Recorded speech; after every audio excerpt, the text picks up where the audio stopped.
Well, good evening. Good evening. How is everyone? Has anyone got any interesting news they'd like to share? It's been a pretty quiet and uneventful day, week, month in the world of Musterman and in the world of FM. So I don't think there's anything crazy much that we need to worry about at all. So yeah, let's just get on with it and play some Darmstadt, right? So yeah, obviously, as we know, we haven't heard anything as of the time of me starting the stream about 10-15 minutes ago. We haven't had any news about FM25. So I do appreciate that there may be a little bit of frustration lingering around. So far, it seems to be reasonably good-spirited, but I would just like to politely remind people, one, that to be civil and kind. If you, in the words of, I think it's Thumper in Bambi, if you can't say anything nice at all, don't say anything at all, or something to that effect. I'm not very good at paraphrasing.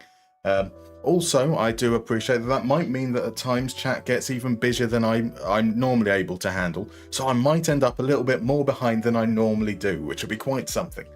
But yeah, tonight we've got some Darmstadt. It's going to be a very admin heavy stream. We've just finished the season, so we're going to go through and start making our plans for the season coming up, working out some transfer plans, maybe taking over the training and the set pieces kind of things. So it's going to be a lot of I suppose in some respect workshopping.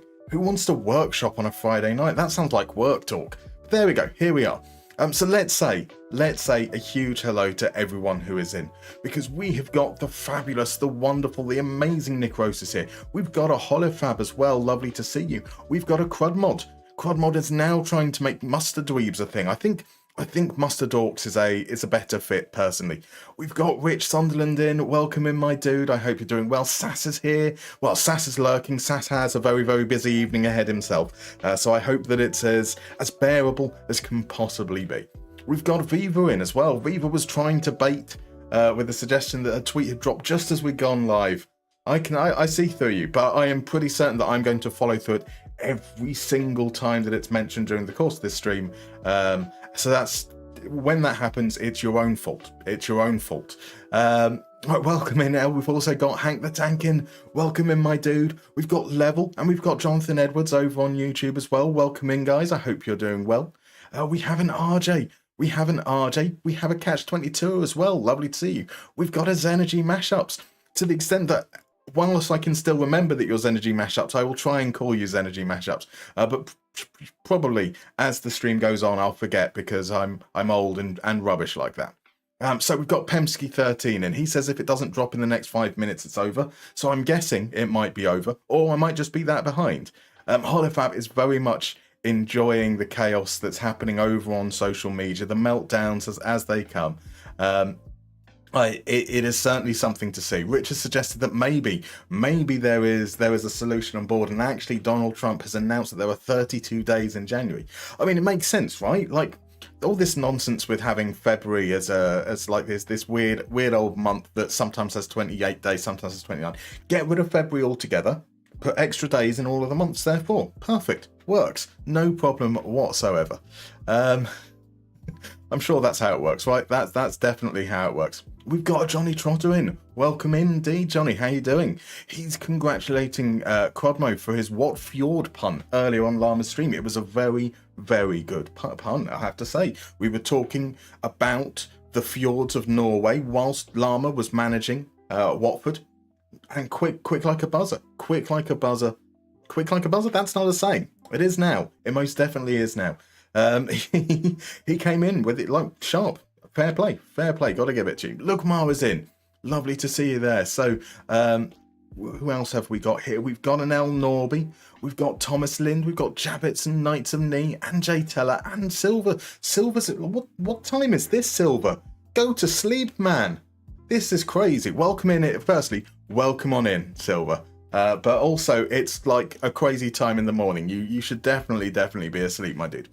Biz and everything is in. Welcome in. Thank you very much for the follow. And to you too as well, Veltins100. Very much appreciated. So we also have, I think that might be everything. I think that might be everyone. Welcome in, guys. As I said, be civil, but do let us know how it is that you're feeling, Do let me know as well if there are any surprise updates. In the meantime, however, I'm going to head on in over to Football Manager, and we're going to do some admin. So this is where we finished up on Wednesday evening. We finished a nice, ripe 6th place. Not bad. We took over after 13 games, and they were in 16th. So 21 games, we climbed the table.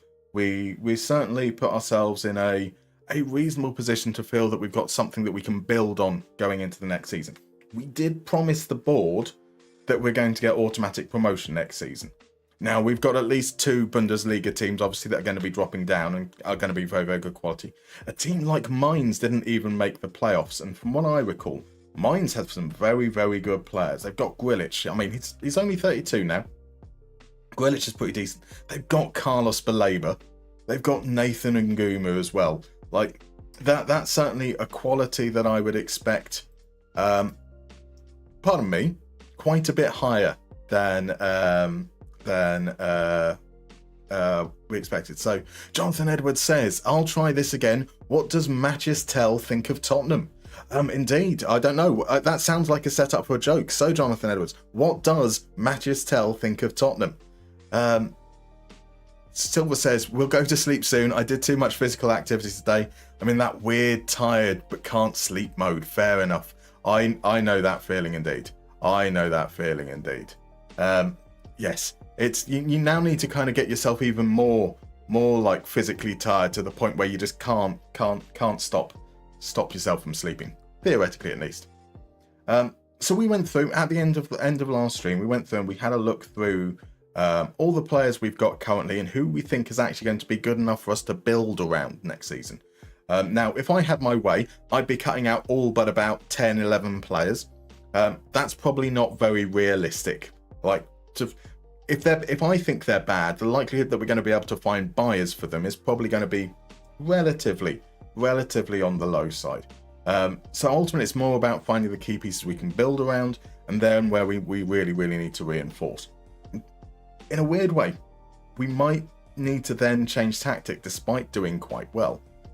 So Nitronormia is in. Last time you were here, we were still in the Åland Islands. We were indeed. So welcome in. We took over in December. So at the end of season 4, after we'd won back-to-back league titles in Finland, we said that we would listen to job offers, and Darmstadt came calling straight away, sat in the relegation zone. And it felt like a reasonable move from the Vicusliga into the Zweite Bundesliga, because that allows us to kind of, we're getting in it, like we've got a foot in the door, right? We got a foot in the door, and that allows us to hopefully then kind of establish ourselves, push up into the Bundesliga, and make ourselves a slightly better known name, or for it all to go wrong somewhere down the line. So we'll see. Right, so RJ has mystery minigames. He's saying soon the minigames will be free. We have dropped the price on the minigames. I've stopped using Llama as the measuring point. So I think his minigames are like 1,500 points. But we have added a couple of other things as well. You're now able to request a lookup for players within the game. You're also able to rename new gens. It will just be using the nickname tool because I don't have the editor. I've never purchased the editor, so I don't have it enabled. So there's some things for you. So yeah, we will. Why don't we head on in, do a mini game? Let's start off, yeah, that'll do. And we'll do it as we always do. A nice little round of guess the player to ease everyone in.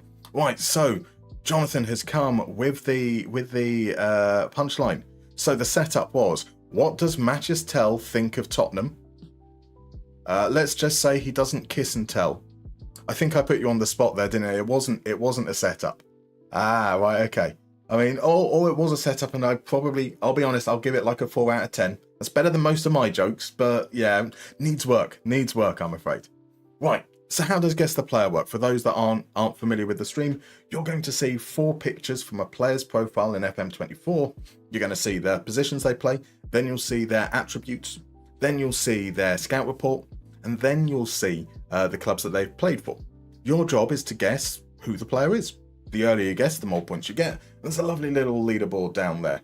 So we run a leaderboard every week and one for all time as well. It is just a little bit of fun, a little bit of pride. One last warning, it is their profile at the start of FM24 on the default database. So if we take someone like Manuel Ugarte, who moved over the summer, they're going to be at their original club at the beginning of the game. Right, so let's head on in and see how we are going. This is your first clue. So we're having burgers at Casa de Crodmo tonight. Nice. And it looks like you're showing pictures. I've missed the pictures. It's a breadcrumb sausage in a bun. I beg your pardon. So Crodmo has guessed, is it ex-Porto and Genoa left back Branco? It's not. Sadly, it's not. Is it Federico Di Marco? It's not Federico Di Marco either. Now we're getting some proper guesses in. Nick Roses has gone for an advanced playmaker. So, well, notice he's an advanced playmaker. Gone for Pedro Gonçalves, which is a fabulous guess. We've got Anthony in there as well. We've got Berghaus. Some very, very good guesses so far. Kubo as well. I thought Kubo was left-footed. I must be wrong. So can we see the profile from FM25? Yes, that will be next week's one. We got that profile of Evan Ferguson in the screenshots, didn't we? So we can do an Evan Ferguson only round. Some more guesses coming in. We've got Milambo. We've got Carlos Alcaraz, Bruno Fernandes, Di Maria, Giovanni Lo Celso, Kai Havertz, Kane Lewis Potter, Noosa, Isco, Harry Maguire, welcome in, hung him in, Ahmed Darlow. That's a very good shouts. We've got Nelson, we've got Saka. So far, no one is right. So let's move on to the next clue, see if that helps at all. João Fadique is coming with Dani Elmo. It's not Dani Elmo either, unfortunately. Hung him in is suggesting Everton's Ndai. That would be quite nice. I think he's more of a left-sided player, isn't he, I think? So we've got Triple P in. Welcome in, Triple P. Welcome in, by the way. I will try and say hello as I see you guys come in. Obviously, once we hit the chaos of games, it's a little bit harder, but I see we do have a Coritiba. Good evening, Coritiba, or good afternoon, as the case may be. We've got Cyril in as well. Good evening. We have a little bit of Triple P. Welcome in, Triple P. We've got Adam in as well. Welcome in, Adam. So we do have some more guesses coming in. We've got Garnacho, Mbuemo, Yamal, Almiron, Moreno, fine guesses. We've got Goetze, Piotr Zielinski. We have a very, very Manchester United-centric guess again from Hung Min. It's Fred the GOAT. Could that be Fred? I don't think it's Fred, unfortunately. Is it Grealish? Is it Domenico Berardi or Morgan Rogers? They are, again, some very, very fine guesses. And some people are definitely in the right league. But yeah, this is a winger who isn't particularly quick. Isn't particularly great mentally. Some fantastic technicals. So could it be Bakasetas? It's not Bakasetas or Matt O'Reilly. Definitely not Jude. Let's move on to the next one. See if we've got any clues there. So could it be Lee Kang-in? It's not Lee Kang-in. It's not Dybala or Bernardo Silva or the wonderful Mikola Yatabal. It's not Buendia or Mitoma or Doku or Sucic. It's not Paxal. We do now have the guesses coming in. Now it's been relieved that they're a Premier League player. So could it be Trossard? It's not Trossard. It's not Maddison. Sadly, it's not Smith Rowe either. I almost read out Smith Rose as well. Well done for correcting that, Crudmo fan. Zenergy. Well done for correcting that, Zenergy. Is it Noni Madueke? It's not. It's not Alex Iwobi either, unfortunately. Morgan Gibbs-White's a fantastic guest. Jota's a great guest. Fatawu, Cunha, Kulusevski, Willian, Barnes, Son, Szoboszlai, Bilal Al-Hamadi, I think, going for there. Right, okay. I'm guessing that's who you were going for. I don't know. It's not Bilal. Neto, Mbuemo, Buonanotte, Mudryk. We are very, very close. In fact, we are so close that someone has indeed got it. And that's someone, I'm not actually sure whether you hail from Sunderland, but definitely support Sunderland. Because Rich Sun UK is most definitely the right man with the guess there. It's the former Chelsea, Arsenal, Corinthians midfielder, Willian. It's Willian. Beautiful stuff. A fabulous guess, Rich. That applause from Johnny Trotter, the applause from Levi Steen, the applause, Levi van der Steen, I do apologise, the applause from Holofab, from Silver, from RJ, from El Norby.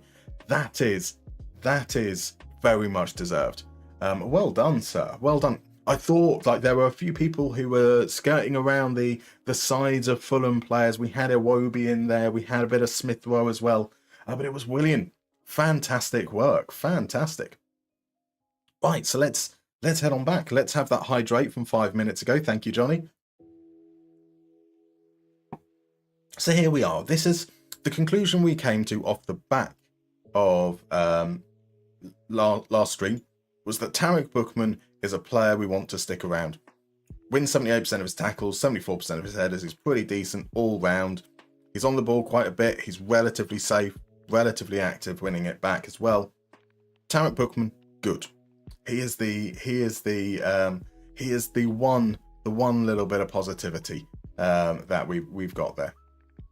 Benedict Gimber didn't win his tackles, so he's probably not going to be part of our plans, but maybe he's wanted, right?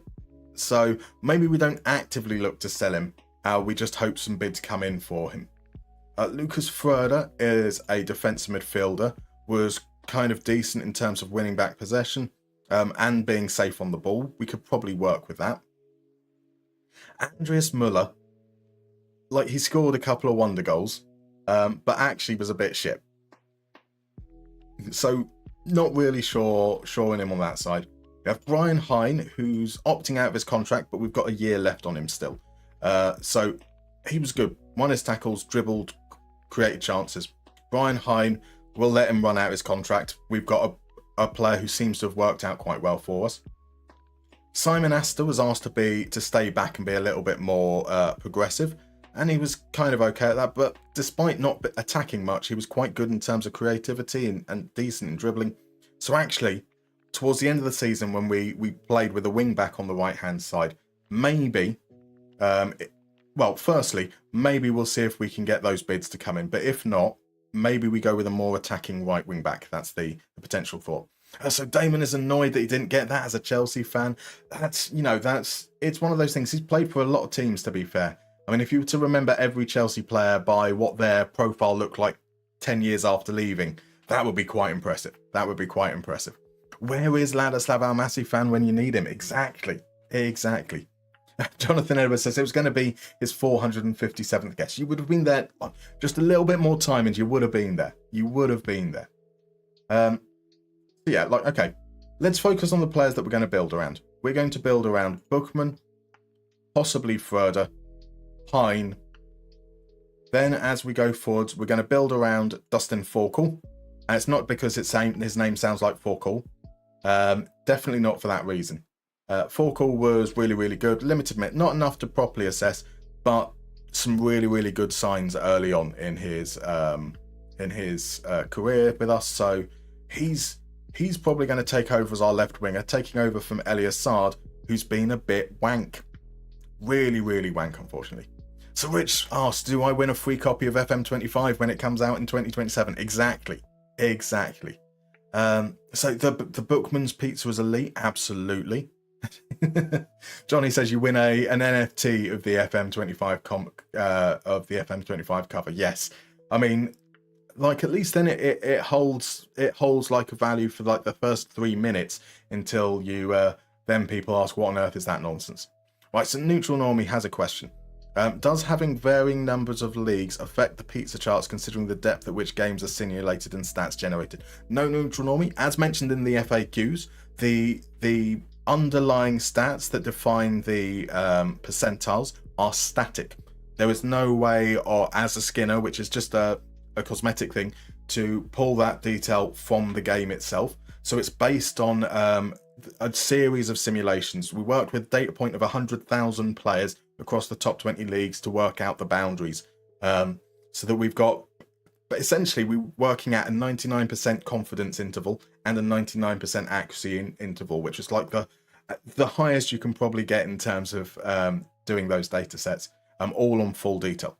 But it does mean that you do need to play on full detail, or when you're using them, you should be using them for players using in full detail leagues. Right. So yeah, Dustin Forkel, good. I'm happy with Dustin Forkel. And then Oscar Wilhelmsson was our striker. He missed some big chances, but also scored some pretty amazing goals. Pretty decent. 8 goals in 2,770 minutes, and most of them came whilst we were in charge. I think he had something like 5 goals in 13 games when we took over.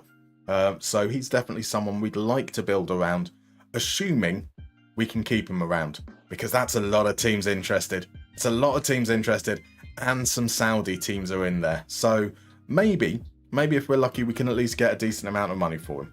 His backup, Ellis Sims, didn't play enough minutes to really judge, but certainly a good start. So if I'm being... Like, there are other players that we can maybe look at keeping around, but if I'm to be completely frank, our team of players that we're reasonably comfortable with as featuring looks something like that. And that means we've kind of got a lot that we want to do. There'll be positions we won't be able to address. We might not be able to find players of the sufficient quality that want to come to us, and it might not be worth the outlay. So there's probably a number of players in our squad that we will be stuck with down the line. So Damon says 3 big deals: Tossin from Fulham for 9 million, Jay Stansfield on loan from Fulham, and Ashley Phillips from Spurs on loan. Sorry, did I miss? Was there a little bit of context before that, Damon, that I missed? I do apologise. Yeah, if you do let me know. So varying number of leagues in terms of detail level. I mean, yeah. So neutral normal. Yeah. All right. I'm getting up to date there. I'm getting up to date. Thanks for taking the time to explain it much clearer now. Yeah, perfect. Right. So yeah. So realistically, 5 players. Hine as well. If we're talking about these players being the mainstay of what we're doing, and Ferd is kind of a 50-50, I'll be honest, that doesn't necessarily mean that we need to stick to the 4-3-3. We could have him as defensive, in a defensive capacity in a 4-4-2, and have someone alongside the target forward. If we end up with both fullbacks in an attacking capacity, maybe we end up in a 3-4-3. I liked Forkel out wide, so I definitely would like to keep Forkel in the AML position if we can. ML maybe. So there are various considerations, but based on essentially what kind of players we might be able to get hold of. I think what's going to be key. So I did say that I wouldn't have problems with Sims being our starting striker. Is Wilhelmsen is quick, so he could play off the right as that left-footed inside forward, which he did at times towards the end. So maybe we should be okay there. So Silver says Sarr should probably be sold. 28 and his value will only decline. Getting 9 to 10 million for him would be sweet. So another aspect with Sarr as well is he's on 50,000 euros a week. Crazy money. Absolutely crazy money. So I'm keen to get him off the books in that regards. If we can only pick up like 8 million, maybe even only 7.5 million, that's fine. That's something we should talk about, in fact. Our finances, we will ask about this. We took over, they were in the red. We've got that up, we've got ourselves into the black through our transfer activity. 15% of transfer revenue is made available. Now, ideally, we want to wait until we get all the prize money come through so that our overall balances looks a lot more healthy, and then ask to increase the amount of revenue we can keep. But basically, any transfer... Oh, sorry, yes, that has come in. The 30 million has come in. Indeed, Johnny. But that's how the season works, right? You spend knowing that you're going to get a certain amount of prize money. Something. So we kind of would like to try and not worry about... it doesn't make much difference. I'll start that sentence again. It makes zero difference to me whether we sell someone for 7.5 million or 8.5 million, when all I'm going to see in terms of difference is 150,000 in the transfer budget.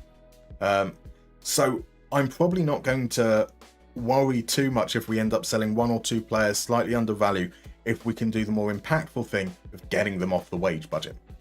So yeah, let's see. Okay. So Silver says dribbles made look quite low throughout the team. Yes, it's not the most dribbly team. Well, I mean, I say that. Forkel's been pretty decent in that regard. No, he hasn't.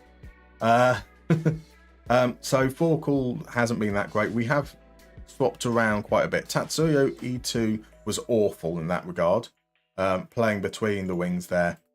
On the right-hand side, we were previously playing with a winger, and you got Mateo Zelic, wasn't much there. So that's what we settled on by the end as well. We stopped focusing play down the flanks, and we are focusing a lot of stuff in the middle. So even Hines not that dribbly, is he? 2.65. Suppose for fullback that's not too bad. There we go. So welcome in, Zerachul. Welcome in. Lovely to see you, my dude. Lots of space in the formation. There's a lot of space in there. A lot. Like Johnny Tron says, we've got shadow strikers, shadow midfielders, shadow defenders, and shadow keeper. You don't need them, right? You don't need them. A Silver's rocking a sole target forward attack in your St. Etienne save too. Nice to see that. I do like a target forward. Wilhelmsen 6'2".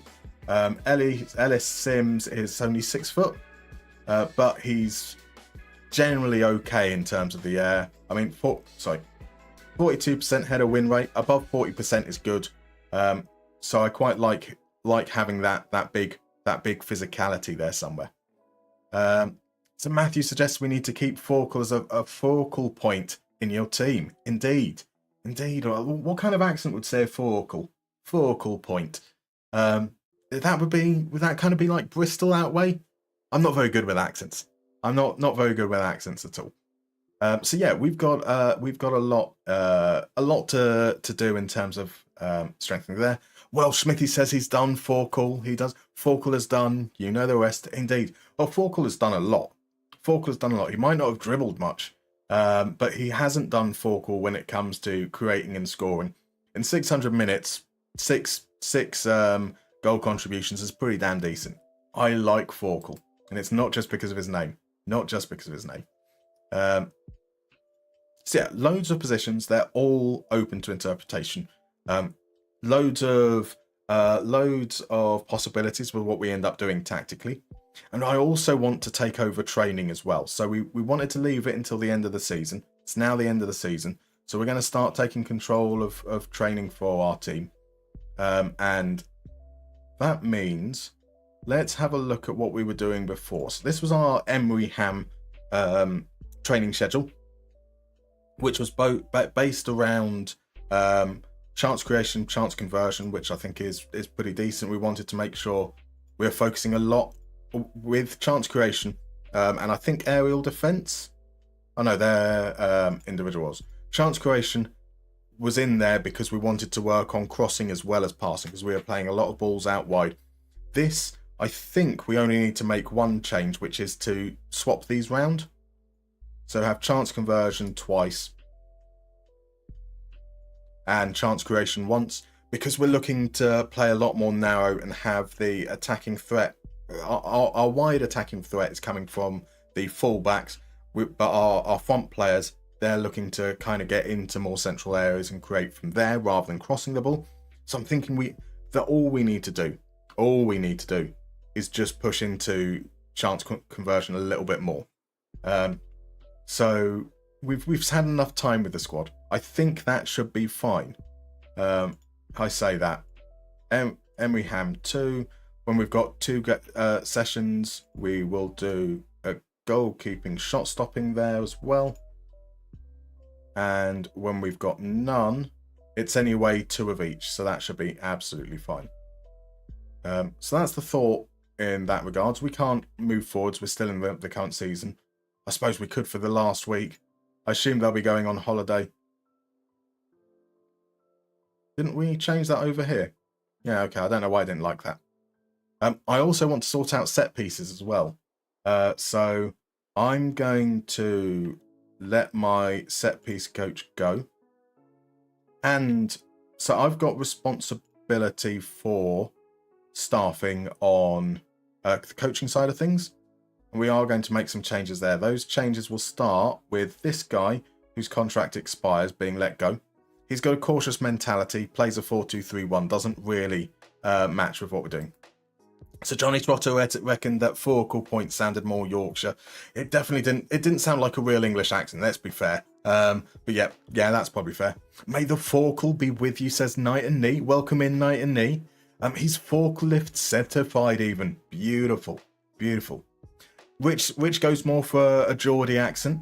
Yeah, I can definitely see that. I definitely can't sustain a Geordie accent for even one word, so I'm not going to try that, though. Training players is witchcraft. It is indeed. But yeah, Hamzagic, he's going to leave. Yeah, we've terminated him. And then we also are going to do the same with the set piece coach. So, like, not necessarily, I was going to say not necessarily bad. If we pop to here and we look at goals from corners, we were middle of the pack in terms of goals scored from corners. We didn't score any direct free kicks. We scored one from an indirect free kick, so nothing really much to write home about there. In terms of defending them, how did we do? Conceded from corners. We were the joint worst team. We conceded 8 goals from corners. We didn't concede any from direct free kicks. We were pretty bad in terms of indirect free kicks as well. So there we go. That's just how we have to live with it. He didn't do his job, so we'll be taking them over from now on. Obviously, once we know what kind of players we're going to be looking at. So let's have a look at as many players as we bloody well can. We'll start with goalkeepers, and gonna keep it. Nope, not that one. This one, reasonably straightforward. Saves, expected goals prevented. Players who have a positive XGP. That's a good starting point. There's 5 of them. That's not too bad. Freiburg reserve goalkeeper, contract about to expire. So they are in the 3rd division. So that's not currently properly simulated right now. So that will be coming in place in the summer as the league is added. Can't really judge properly on that, but we will keep an eye on him. Benjamin Lada is in the same. Oh, that's an even lower division, so harder to judge on there. League 2 is detail level.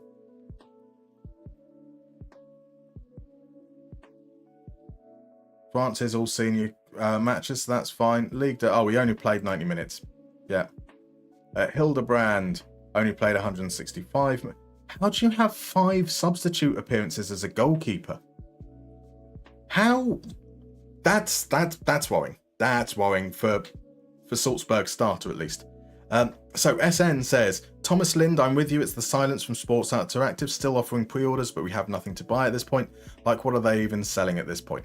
So absolutely fair. And I will say that if anyone has pre-ordered, I would recommend getting your refund and waiting until you see any news. Problem solved. Mr. Grizzly Peas in. Welcome in, my dude. You're playing a virtual open mic right now. Might check back in when you're done. A virtual open mic. That sounds interesting. That sounds very interesting. RJ asks, who's doing Arteta set pieces?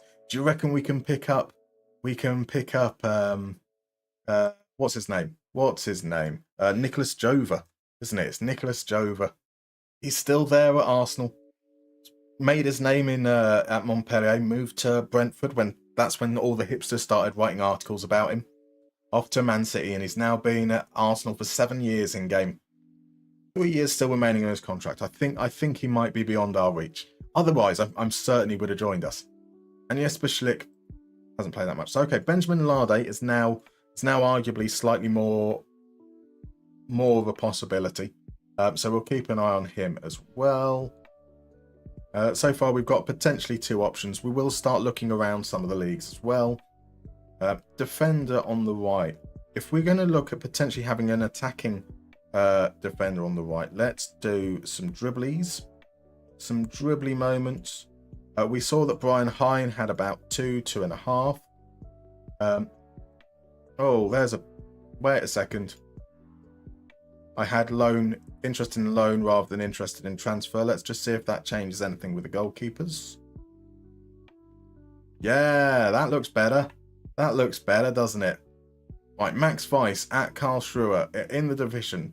Conceded 42 goals in 34 games, but generally did okay in that regard. Kind of looks okay. quite expensive, under contract, but we'll keep an eye on him nonetheless. We looked at Hildebrand. Pavlicic in Dutch division, 3 weeks out, 37 games, 45 conceded. Not particularly active as a sweeper keeper, like not active as a sweeper keeper whatsoever, so I'm not interested there. Callum Ward, we were looking at Callum Ward before. I remember that. He was quite good for Finland. Not sure he's good enough for the Zweite Bundesliga though. 5 subs. It is wild biz in everything. Crazy. So the big question: Bakayoko to Sport Recife, the former Celtic player. That is a bold suggestion. A bold suggestion indeed. Silva reckons that the starting goalkeeper at was it RB Salzburg? RB Salzburg might have wrist tendons made up of cheese. Cheese. Just now I'm thinking about cheese. Thank you for making me think about cheese, even if that's probably not what I should be thinking about right now. Right. Special, not enough games. Schultz does have enough games. He's only out for a little bit of time. Halischer, non-league. Shimchek we looked at already.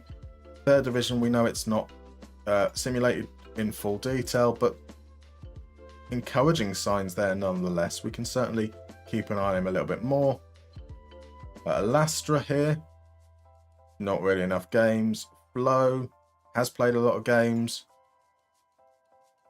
Danish league isn't too far off. I think it's around the same kind of level of quality. Very active, sweeping up. Let's keep an eye on Nikolai Flo as well. Possible free transfer suggestion there. So RJ says, yep, Darmstadt is the right move after Arsenal. I like your thinking. So it's Bakayoko, the former Chelsea. Oh, right. The Tiamui, or whatever his name is. That would be interesting. RJ suggesting Amuzu to Gremio. What makes you think Amuzu to Gremio? You're welcome, Sir Silva. Always want to think about cheese. So Cortib says the Brazilian league is going crazy because we're allowed to sign more foreigners now. Right. Oh, like, is it complete carte blanche? Are they allowed to sign as many as they want, or is it just an upping of the limit?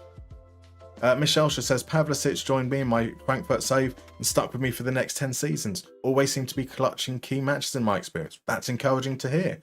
That is encouraging to hear. Did we add him to shortlist? We didn't. Oh yeah. I need a sweeper keeper for sure though. But it is good to know. Thank you. As the Danish second tier. Good point.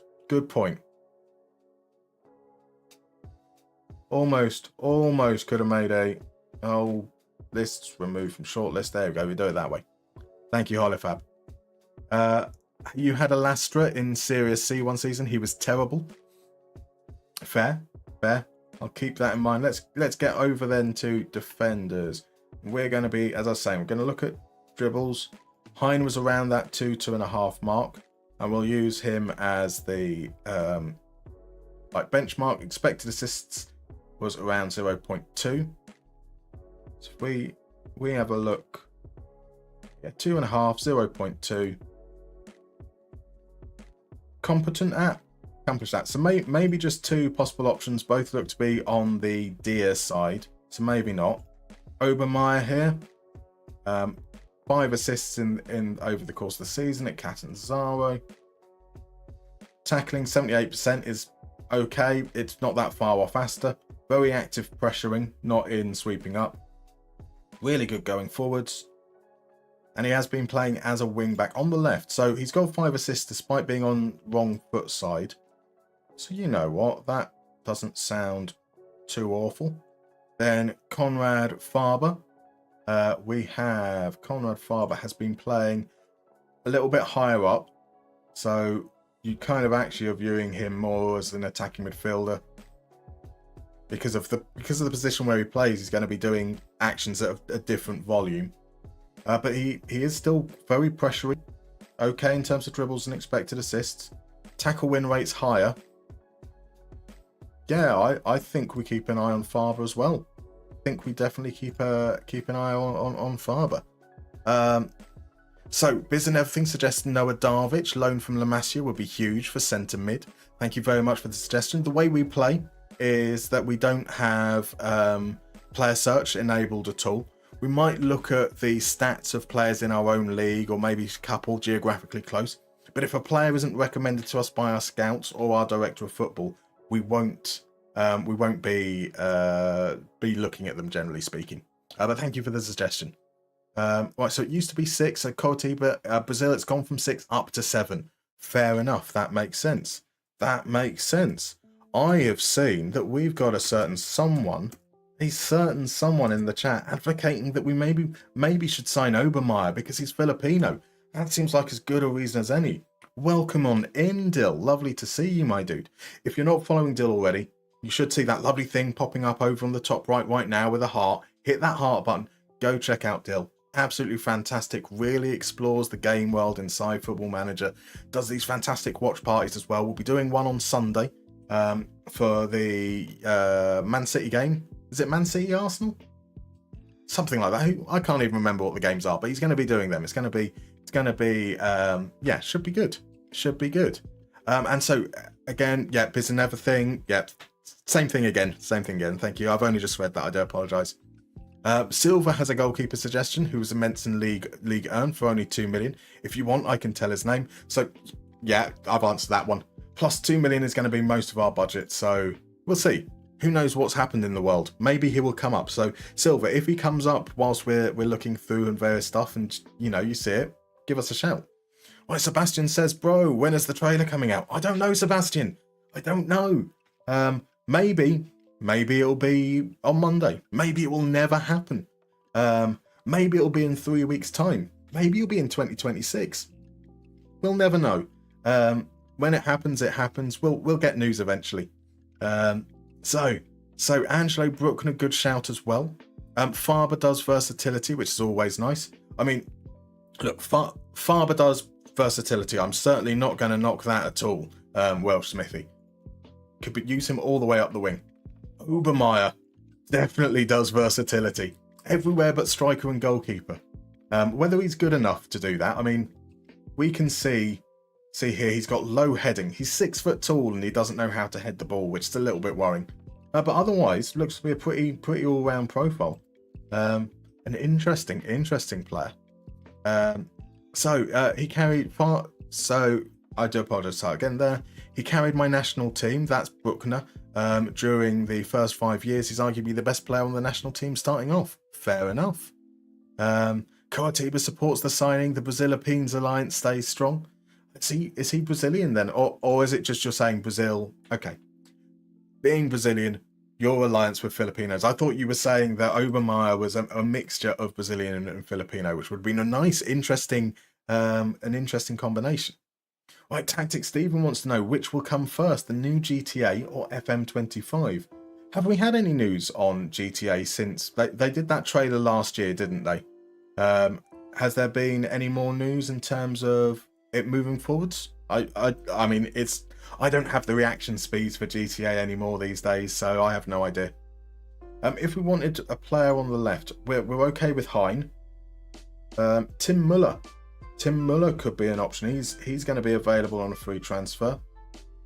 He's better at winning possession than he is he's better at sweeping than he is at pressuring. 78% tackles again, just about on the edge of what we'd accept. Very good in terms of his creativity. We don't know whether he's been playing as a fullback or a wingback or a midfielder. Yeah, we can keep an eye on that gentleman there. Dill did a Philippines build a nation, and my best centre-back that game generated was a Brazilian Filipino, 5'10", 13 jumping reach. Nice. RJ says it's going to be neither GTA or FM25. It's going to be Elder Scrolls 6. What's that Peter Molyneux game that he kept on promising for like the best part of 10 years that never quite happened? Maybe it's going to be like that. Maybe. Right, so centre-backs here. We are looking at tackle win rate. You'd think I'd be better at remembering where all these things are. And header win rate. Header win rate there. So ideally, for centre-back, around 80% is elite for tackle win rate, or 80% will bring you to around the 75th percentile. For header win rate, the same is for 70%. So I'll happily go a little bit lower on the tackles, see if we can go a little bit higher on the headers. Maybe we'll stick at 70, see what we've got from these 6 players. So it's confirmed as a 2025 release for consoles at least. PC peasants will get GTA 6 probably in 2027. That's fair. That's fair. So Obermeyer might be good for 1 season, but at 32 it will not start declining fairly soon. Like, yeah, maybe he will start declining, but if we can get 1 or 2... So one of the tricky elements of taking a data-led approach is understanding that not every player is going to have resale value. And if the value of bringing them in, the transfer fee, the wages, is enough that they improve the team to get you wins, then that's all right. Money, but largely because of baseball not having the same kind of transfer systems, the trade portal is a very, very different approach and can get very, very complex. That often you're looking at the recycling of players over time, as long as you can get good value. That's always the tricky bit, though. Haug played 3 games, so I'm not interested in Haug. Right, Bill Houdini's in. Welcome in, my dude. How are you? Lovely to see you. Hectic week. Well, the weekend is finally here, so hopefully everything will be good and relaxed. You know, like, there's nothing to worry about in the world of FM whatsoever, so it's all chilled and relaxed right now. Casual, welcome in. Thank you very much for the follow. I hope you're doing well. If you're comfortable jumping in chat, let us know who you support, who you're playing with in FM. Love to hear from you, but no obligation if you don't want to. Charlie Fox, 35 games, won a lot of tackles, a lot of headers. We don't have Scotland fully simulated, but that's enough. Even not on full detail, that's enough for me to say, okay, let's take a little bit more of a look at him. We're not going to necessarily discount him entirely, because whatever's happening on the quick match engine says, hey, this guy is good at winning tackles and pretty okay at winning headers too. So maybe there's something there. So Welsh Smithy's been trying to use the data in your save for a striker and ended up signing Joel Pirot. 4 goals in full so far. Not sure how to read stats, but he did well and played in a similar system to mine, so I went yoink. Perfect. Sounds like you're doing a pretty good job of reading the stats, to be fair. Right, Stefan Block was playing as a left back. Whilst we've watched him, we know of 1 game that he played at left back. And his stats here, 13 possession lost, looks like a left back. So I'm not going to pay attention to him. Victor Back, Danish, 179 minutes isn't enough. Dan Happer, 563 minutes isn't enough. Johnston Umerwa at Lulatano, is that in Portugal? It is in Portugal. 3rd division. 83% tackles, 72 headers. We've got the same thing in terms of detail level, but maybe I'm not that excited by Umerwa. But let's keep an eye. Let's just keep a little bit of an eye and see how it goes.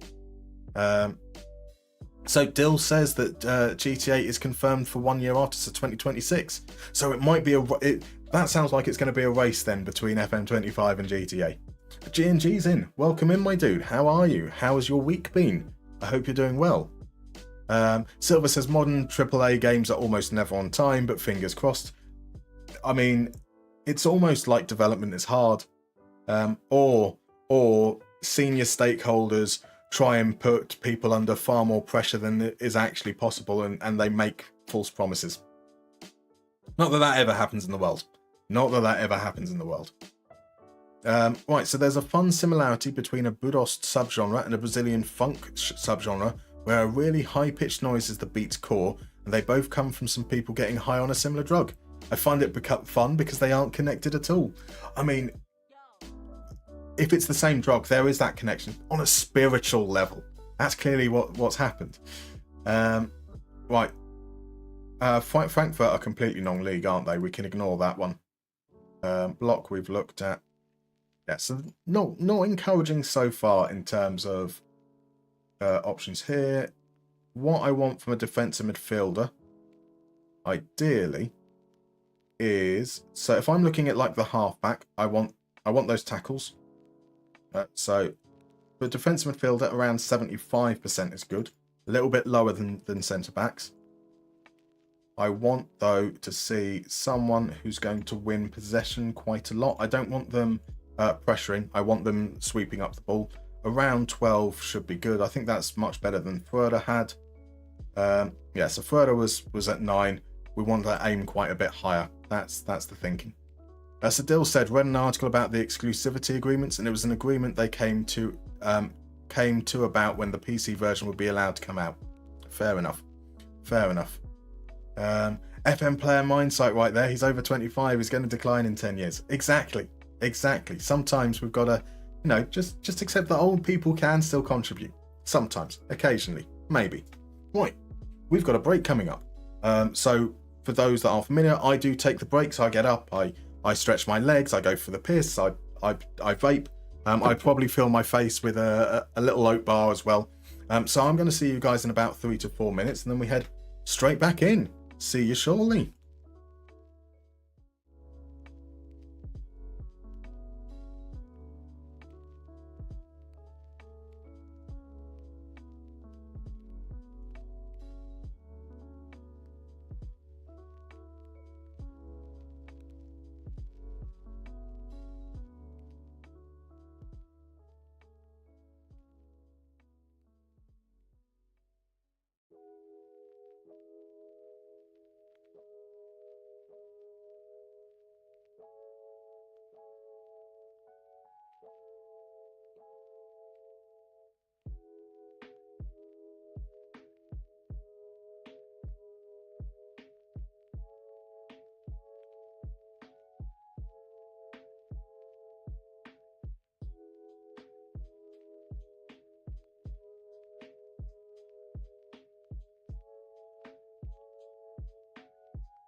Okay, I'm getting impatient. Apparently there's still another 30 seconds of ads, but I'm gonna come back anyway and carry on talking. So welcome back, Hank, by the way.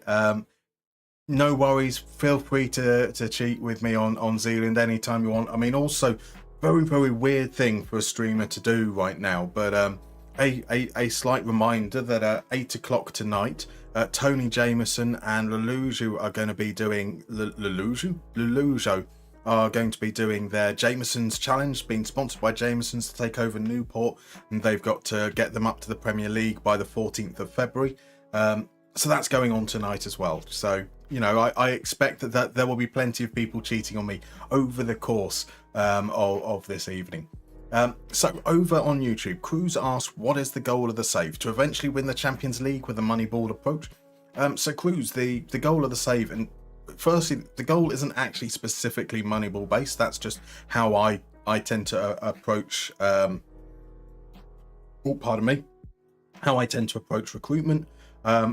Various rules that I always have in place is that I don't have player search, so I can only ever sign players who are scouted or recommended by our director of football. But if we can only go based off the information we have around players' attributes here, then that's all we can go off. So we will sign players based on whatever criteria. In terms of actual goal, like an end point for the save, there is none. We will let the game's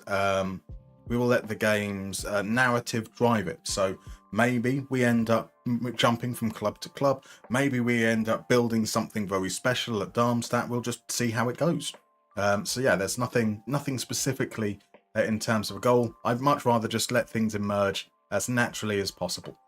And also, we also had Adan Ruiz asked, I'm guessing that the FM25 talk already happened. So in terms of that, you can, if you've got something that you want to say, you want to add, please feel free to pop it in chat. All I ask is that you be civil, you be kind. The position I've had, and many people here will have already heard it, is that press releases mean absolutely nothing to me anyway.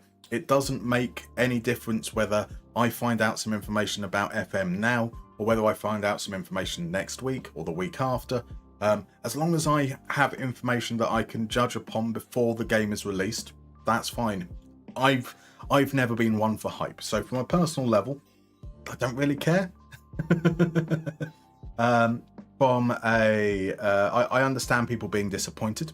I would very strongly recommend that if anyone has pre-ordered, they refund until you've got proof that it's available. But otherwise, like, it is what it is. We'll find out in due course what on earth happened, why we didn't hear anything today.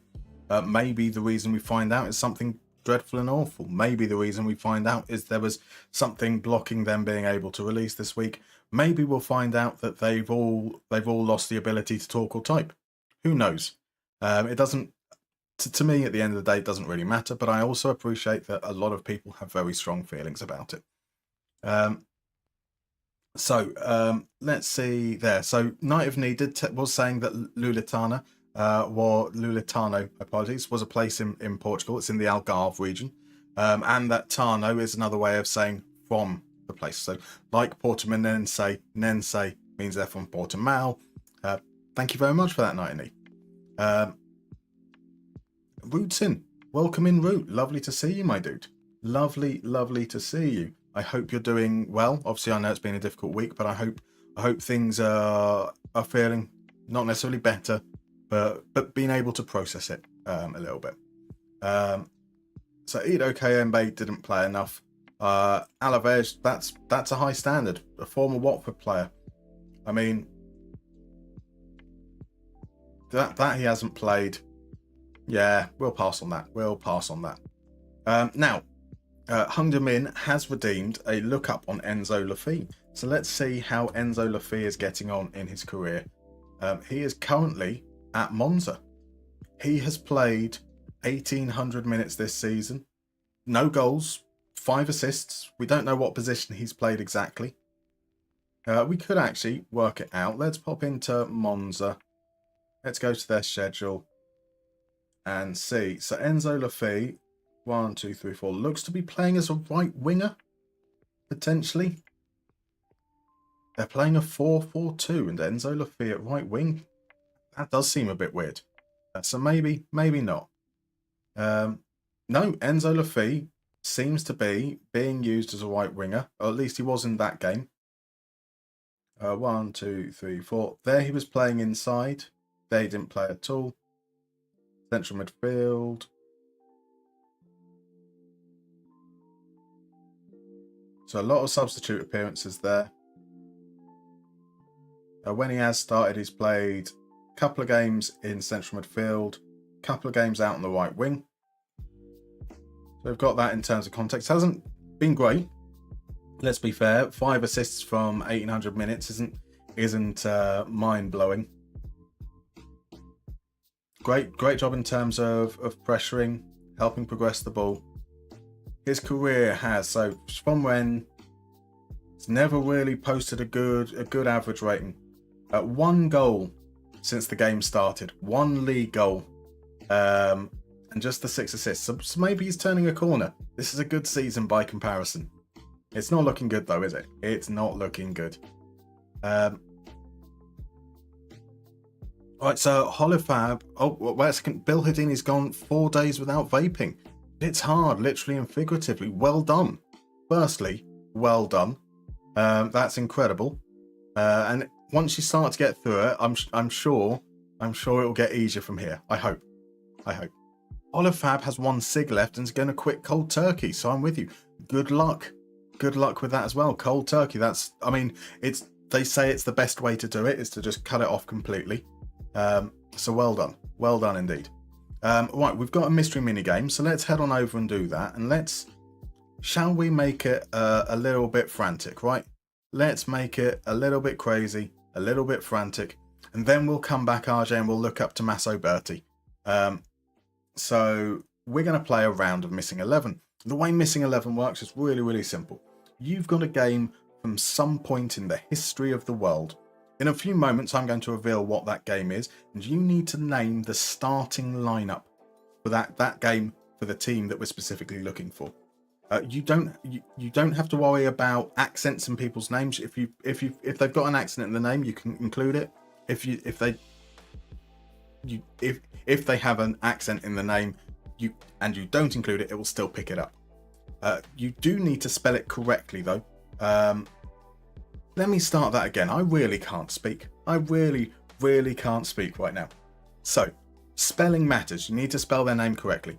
Case doesn't matter. You can do it all uppercase, all lowercase, a mixture. It will work absolutely fine. If they have an accent, like a grave over a knee, you can include it, or you may not include it. It will still pick up absolutely fine. It is fastest finger first, and there's a point for every correct answer you get, up to a maximum of 5 points. So if you get 6 or 7 players right, I'm afraid you're still only going to get 5 points. There is, however, a bonus point for pointing out the significance of the game. So here we go. I will reveal in a couple of moments what we're looking for, and then it's your job to guess. We are looking for the Chelsea team that played against Southampton on Boxing Day 1999. So we have an early guess in already for De Hoy. Kind of an obvious one, that, with the 2 and the 4. So Welsh Smithy suggested maybe there's a little bit of Zola. There isn't Zola, unfortunately. Was there a Terry or a Melchiot? There were neither Terrys or Melchiots, but there was a Di Matteo. There was absolutely a Di Matteo. Crodmo fan has guessed that it might be Mourinho's first game.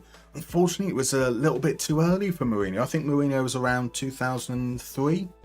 Was it 2004 even? Wasn't it after Port? Yeah, it was 2004, his first game. So Denden's a fine guess. Unfortunately, isn't in there.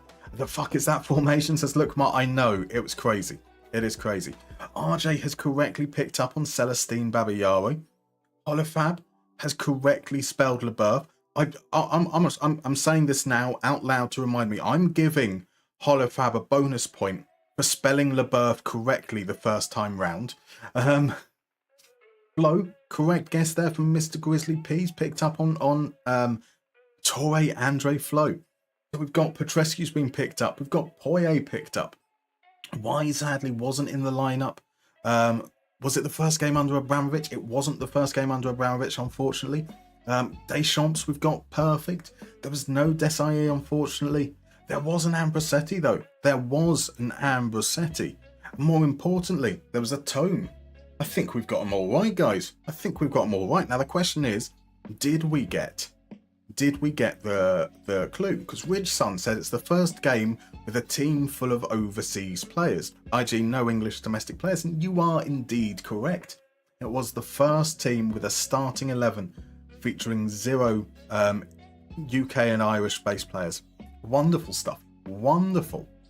Yeah, that's marvellous work. Marvellous work, guys. I do love a little bit of chaos there with that. So I do need to, obviously, there is a problem with that, is that I've then lost all the messages beforehand. So I do apologise. If I've missed anything that you've said, do feel free to mention it again, pop it in chat again. I'll try and catch up as much as I possibly can. I did see that Rich said that Lafay is on loan at Sunderland.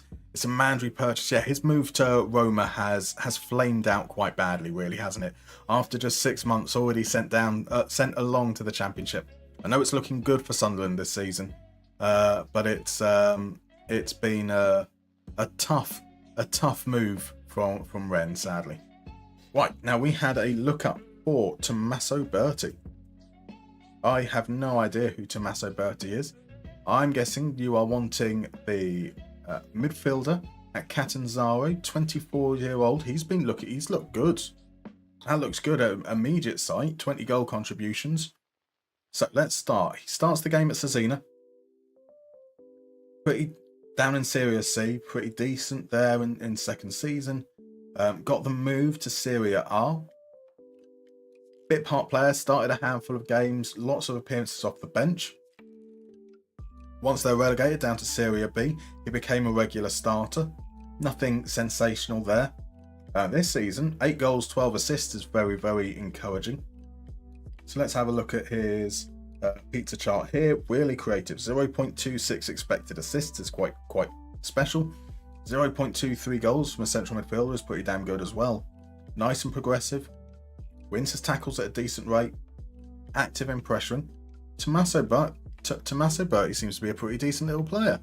That is him indeed. The Cesena youngster. Beautiful stuff. So Coritiba's going to take your 2 points gladly. 1 point actually. You should just say it with confidence and hope. And hope that when I come back and review it, I just take you on your word. I mean, I do go through it manually, but you know, no harm in trying, right? No harm in trying whatsoever. So Johnny Trotter says that Rich is on for the hat-trick because he is on fire. He is on fire, absolutely. The Holy Fab, did Bogard even play a game? I think I know the answer to this. I think he played 9 games for Chelsea, if my memory's right. Oh yeah, boy. Oh yeah. Let's have a look over here. I know my Winston Bogard. 9 appearances for Chelsea. League appearances, at least. League appearances we've got there. Right, it looks like I need to put a timeout on the lookup. I did put a limit on the number. So we're looking now for Arian Castrati. I assume it's this gentleman, the striker who starts the game at Firenze in the Liga Portugal. In his first season, he made a substitute appearance. In his second season, he made 3 substitute appearances. We have a move then down to the Campeonato Nacional. He started to get a little bit more game time. 2 goals and a handful of appearances. Bit better the season after. And then this season, he's only made 10 appearances. He's got 1 goal in that time. At 829 minutes. He's been pap. We don't have it's not an active league, obviously. But 0.11 goals from a striker is pretty bad, unfortunately. Right, so Danny Pratt asks, any FM25 news? I'm guessing not. Unfortunately, because I'm streaming at the moment. I haven't seen anything come through. Doesn't look like that. My Football Manager season and stuff. Anyone fancy a Twitter space about FM25? No, I'm in the middle of the streaming, my dude. And coming onto streams and trying to advertise for your stuff isn't necessarily the coolest thing to do. So yeah, just be mindful of etiquette. So RJ suggests that I just put a 10k redeem on. Maybe I think just adding a little bit of a timeout, because I don't want to make it difficult for people to use or access, ideally. So Sebastian says no, we haven't had anything yet. Right, Lookmar says I really like what Sunderland are doing right now. The opposite approach of the Sunderland till I die times, it seems to me. I mean, Sunderland definitely appear to be going places, which is nice. It'd be good to have them back in the Premier League next season. Right, Silas Kanaka played for Magdeburg. He played, we think, as a midfielder there. He wins his tackles, which is good. That's what I said. I want someone who wins his tackles. Good at possession one. 43% header win rate. Isn't great, but isn't bad for a central midfielder. Occasionally pops up with an expected assist there as well. Good enough for us to keep an eye on, or at least to get more information on. So Naka could be a player. Mousehund? Is that literally just Mousehound? That's amazing. Dog Mouse. I'm already a fan of Yannick Dog Mouse. Right, so Arian is not that great, huh? He's good in your Barrierense team. It looks like he hasn't graded out too well, unfortunately, in this world. Doesn't mean he's not good in other ones, but yeah, it's been a rough career so far. Right, so Yannick Mousehound, probably a defender from that non-active league. He's playing for the reserves. Yeah, we're not going to worry too much about him. Julian Green, 32, wants to leave Greuther Fürth, even. Looks like he's been playing in midfield. They are now currently down. That league isn't fully simulated. But when we look at that, 91% tackles is generally quite good. Maybe someone to keep an eye on. Is he? We don't have to worry about too much about registration in Germany. He does have German nationality though. Let's keep an eye on. Like maybe if he comes again, it's another player like Obermeier earlier, who's really flexible. So they do appeal to me quite a bit. They make me think, oh, there's different ways we could potentially use them. So let's see. Castrati isn't good on the ball, I guess. It doesn't look that way. Are we going to sign some Marianne players, or are they that bad? So Holifab, we revealed the players, right? So we looked at their attributes. So everyone we've signed, everyone who was at the club, off limits. I now know their attributes, and that kind of takes away from what we'd be doing, generally speaking. There are players we didn't check. We specifically didn't check Slaymar. We didn't check back on Olawale either. So there is potential. I think Olawale's contract expires this summer as well, unless it's been renewed since. Whether they're going to be good enough standard for us is another question entirely. RJ wants me to save Sutari. It does hurt me seeing players not playing. Right, so Max Vitek here. Kaiserslautern reserves. Yeah, okay. Schalke reserves. Regionalliga Südwest. Regionalliga West. Right, this is a player in a league, a senior league. Hasn't played many minutes. Cameron Evans at League 2, probably a little bit too low a standard for us. Doesn't look great. Right, okay, I think I'm going to do something a little bit less normal to what I would do. I'm going to look to see if there are any player names that I recognise. Alex Garrido is a former Barcelona player. We're gonna keep an eye on him because at the moment stats, we've got such a small list of players. 533 players, because we've only been here for 6 months. Isn't that much when you think that once you transfer it out, that takes away 160. So instead of worrying too much about the stats at too low a level, going to have a look to see if there are any players that I recognise in terms of name, and then we're going to use our director of football, I think. So Carden's in. welcome in, my dude. Lovely to see you. So what did we say? Sorry. Did boy? Okay, Quadmo. I'm so lost trying to read back through some of these. Oh, did Bogard even play a game? Right. Sorry, it only shows me a small bit. I was trying to work out what the what it was quoting. So yeah, it was nine games indeed. Right. So Holofab Wittek is ex Vitesse, so he must be good. That's a fair shout. A good fair shout. Oh. Heston comes in to say that Green scored against Belgium in the 2014 World Cup round of 16. Is it that, Julie? Well, there we go. That's like actually, he's down in the third division. Fair enough. How about that? So potentially an actually quite good player. Well, we'll see, maybe. Sicarden, yeah, what's been happening? We're doing admin. Lots and lots of admin. We've been waiting for him to press continue. It's not looking promising. It's not like Sports Interactive. I'm going to leave you waiting until the last moment and then not do it. Not do it even once. So yeah, let's see. Now I'm familiar with with Finazaz because he's a former Villa youth player. He was excellent, like absolutely excellent in some of our FA Youth Cup games. But that's not really enough to go on now that he's 27. But I will see none of these other names. Pella Clement, I know we've looked at before and we've passed on. And if we passed on him whilst we're at Mariaham, that probably doesn't bode well. Leonard Becker, I like the idea of looking at players who from Bayern, basically. I like the idea of us scouting Bayern players. A little bit further up, more midfieldery guys. See if there's just anyone. Max Meyer, that's interesting. Max Meyer hasn't played. That's not a surprise.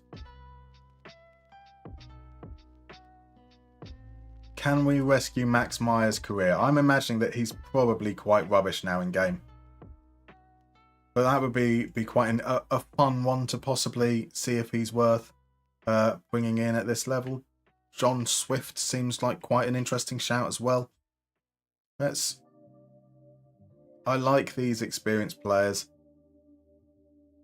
Add to normal shortlist. I say we're going to be scouting these guys. We're going to be scouting guys that are recommended by our director of football as well, which I think is going to be a lot more key to getting players at the right level. Most of the guys who've been performing well enough statistically are in the lower league because we don't have many options at this very moment. So players who can play off the left. Wilfred Kanga's worth keeping an eye on. Andre Green, absolutely. Sticking with that Villa connection. Sticking with that Villa connection as much as I possibly can. Right, so Lukmar's going to torture himself with some buldak noodles for dinner tonight, I think. Doesn't sound that bad. Doesn't sound like torture at all. Right, Silver, thank you very much for popping along. Sleep well, my dude. It is. I don't even want to work out what time it is for you. So, love some transfers. Apart from the ones in real life, it's you're a Spurs fan. Yeah, how do you feel about the Matches Tell news? I mean, firstly, how do you feel about the fact that the priority seemed to be on strikers rather than maybe some more defensive cover? And how do you feel about him potentially turning down the opportunity? Right, an Osnabrück winger. Liberian? Is that Liberia? That is Liberia. He is a dribbly boy. Who's got 8 goal contributions in eight games? Maybe not. Christos Cholis, we had at PAOK. He underwhelmed. Lenny Pintos down currently in the Austrian second division, which doesn't fill me with much hope there. Kanga's a player that I've heard of. So let's pop that. We could perhaps keep Gergerek. Gergerek's contract is about to expire. Interesting. I thought Gergerek did all right. 1 goal, 3 assists for us. Could he play off the left instead? We played him off as a right winger. He was pretty solid for us. Maybe, yeah. Let's keep an eye on him. I think that maybe him backing up Forkel could be okay.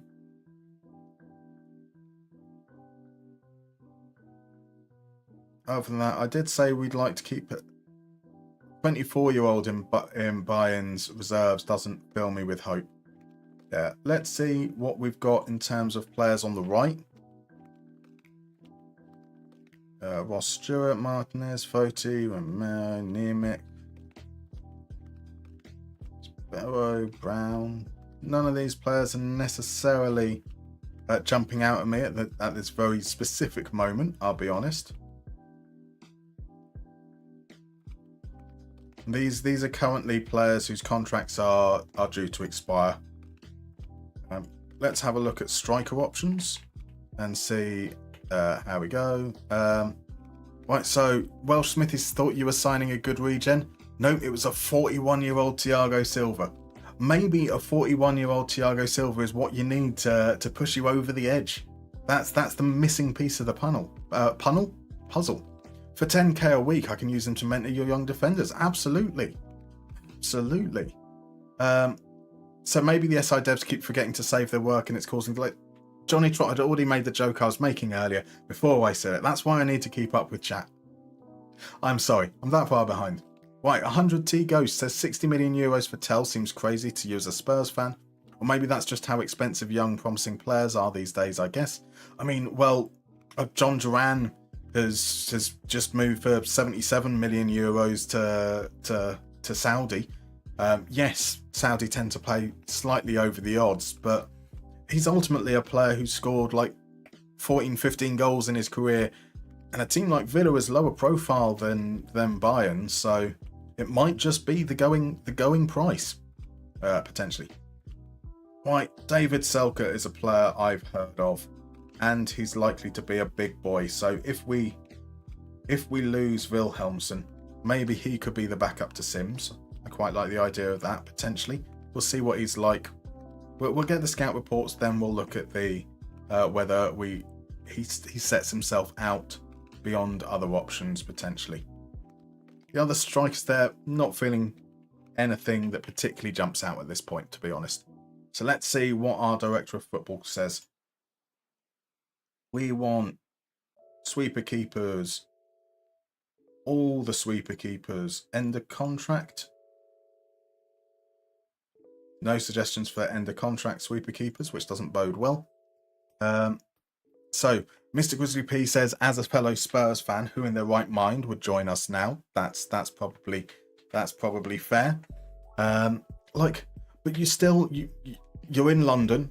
You're a team with good history, regularly in Europe up until, well, still regularly in Europe.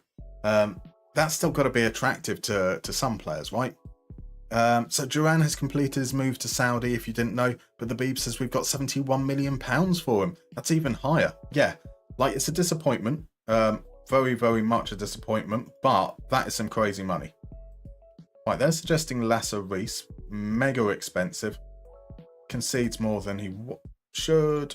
Sandhausen goalkeeper, also conceding quite a bit. Nicholas Christoph as well.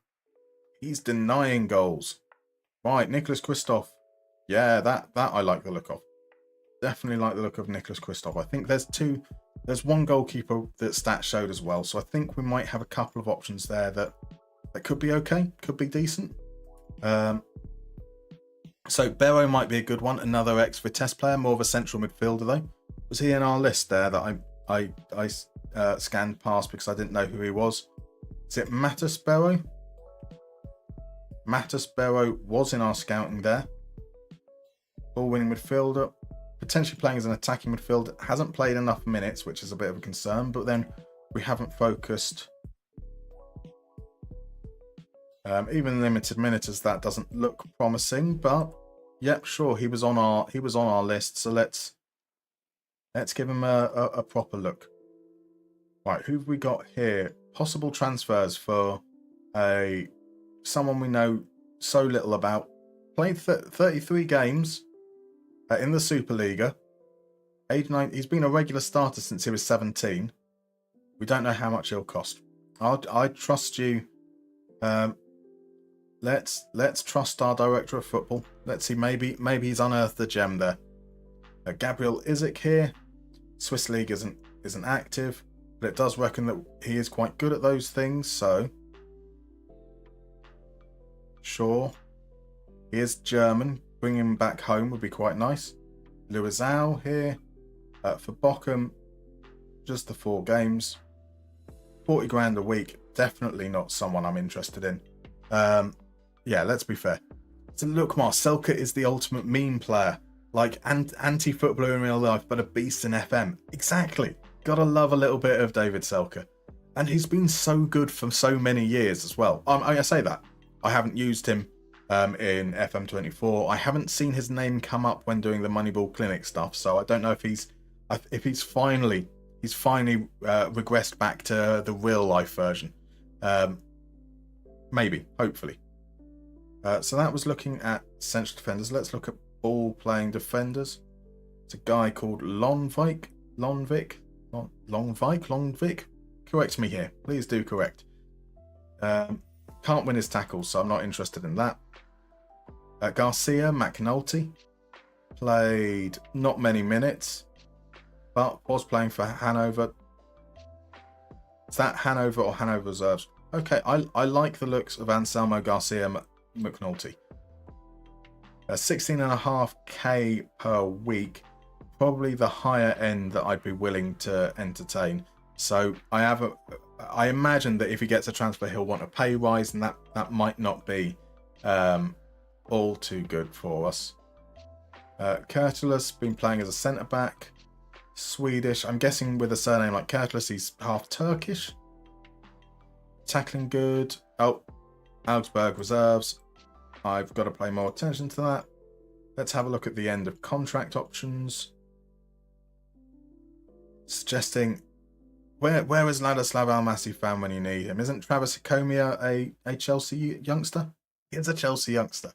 Yay, I knew something about football. Carlisle are currently in League One. Probably not far below what we're at.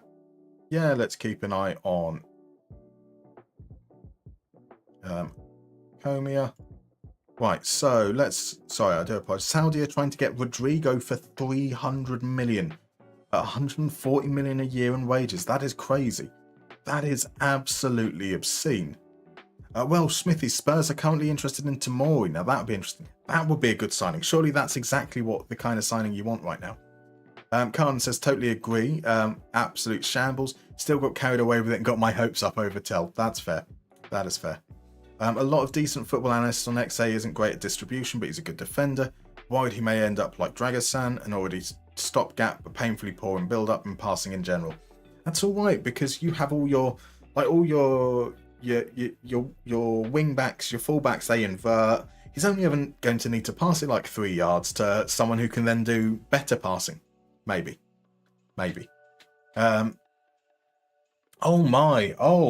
Welcome on in, Statman Dave. How are you doing, sir? Lovely to see you here. Thank you very much for the follow. I hope you're having a fabulous week. Yeah, lovely to see you in. Fabulous work at the FIFA World Cup as well, in particular. I very much enjoyed your input and your presentation there. Beautiful stuff. We have a Pixelated Suits in as well. Welcome in, Pixelated Suits. And Stephen Thornley for the follow too. I hope you're doing well. So Statman Dave, like the Statman Dave, that is quite incredible. Do you have an opinion about Football Manager 25's delay or lack of information? Love to hear your thoughts. Right. So with Travis Hicomia here, I'm quite happy with like 84% tackle win rate, 79% header win rate. Sensational stuff. League One to Bundesliga, to the Zweite Bundesliga. I'm not so sure how well that will translate, but I don't think it's too far off. I'm assuming Cambridge are also League One. They are. His tackle win rate's slightly worse, but his header win rate's good at 80%. That's as I said, that from the data we've had, that would point him out to be quite elite. So, yeah, not the most progressive, under 10%. Yeah, we can keep an eye on him as well. His contract's about to... Oh, wait a second. It says it expires in 2028. Yes, we can sign him. So just to make sure that wasn't a loan deal that was expiring 2028. Right, so Mr. Grizzly P says you had a streak of signing players who would go on to sign for Spurs in real life. Players like Van der Vaart, Modric, Eriksson, Lamella, Chadley. You signed Tell in your first FM24 save. That does feel like it was meant to be. It does sound like it's meant to be, but evidently not. Right, Bella Kotchap, his wages are far, far beyond anything we can ever afford. Let's be honest. Ball playing centre backs as well, wasn't it? Was the other one I wanted potentially. Surely Bichiabu's 48k. We can ignore that. And then there's Yannick Mousehound, who we looked at earlier. What was it about Mousehound I didn't like? His header win rate is what I didn't like. We don't know what position he's playing, but if he's now been suggested to us twice, let's... Hoffenheim reserves, that's the other thing. Not at we don't have the detail level right to be able to judge properly, but he's now been mentioned twice, so let's go with that. Right, so Coritiba have just sold a player for $1.5 million to Vitória de Guimarães. He was on loan there. Just for them to send him to Saudi for $6 million in the same window. Oh, that's painful. That's painful, Coritiba. Right, so the medical car says you left both FM Reddits to avoid the blast zone. I'm sure it's enjoyable watching it. Okay, Holofab has updated that Reddit is having a proper meltdown. And that's why you come in for a nice calm evening instead. We don't need to worry about the meltdowns. So I just want to play it, mate. Having withdrawals, I completely get that. I mean, I don't know how you feel about FM24. My saving grace is that I'm really enjoying FM24 still. So, like, yes, I'd love to play a new game. I like new shiny things, but it's not the end of the world. And any news that we would have got doesn't stop us. It doesn't change anything. Like if they came out today and said, here's a gameplay reveal and the game will be out in 2 months, they still can't play the game for 2 months. So yeah, I'm still feeling positive, even if a lack of communication is a little bit scary. So Carden says that Romero is extremely crucial to our build-up. We've really missed him. The drop-off from him to Dragusin has been awful and speaks volumes that Ange trusts Archie Gray at centre-back over him. It's not a good sign for Dragusin for sure, but also Dragusin's young, and he was signed because he's a centre-back. He does the defensive side things, and hoping that you can refine the in possession stuff.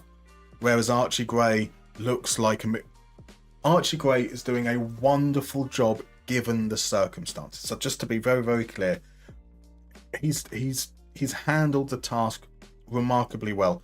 But he looks like, and he plays like a midfielder trying to be a centre back, which isn't necessarily the greatest side of things. Volkov, not enough games there to judge on. So Statman Dave needs to do a proper save with your skin. Do it. I mean, then you can show up just how bad I am by comparison, having someone who actually knows what they're talking about. Carden would like Spurs to sign Diamande or De Bast.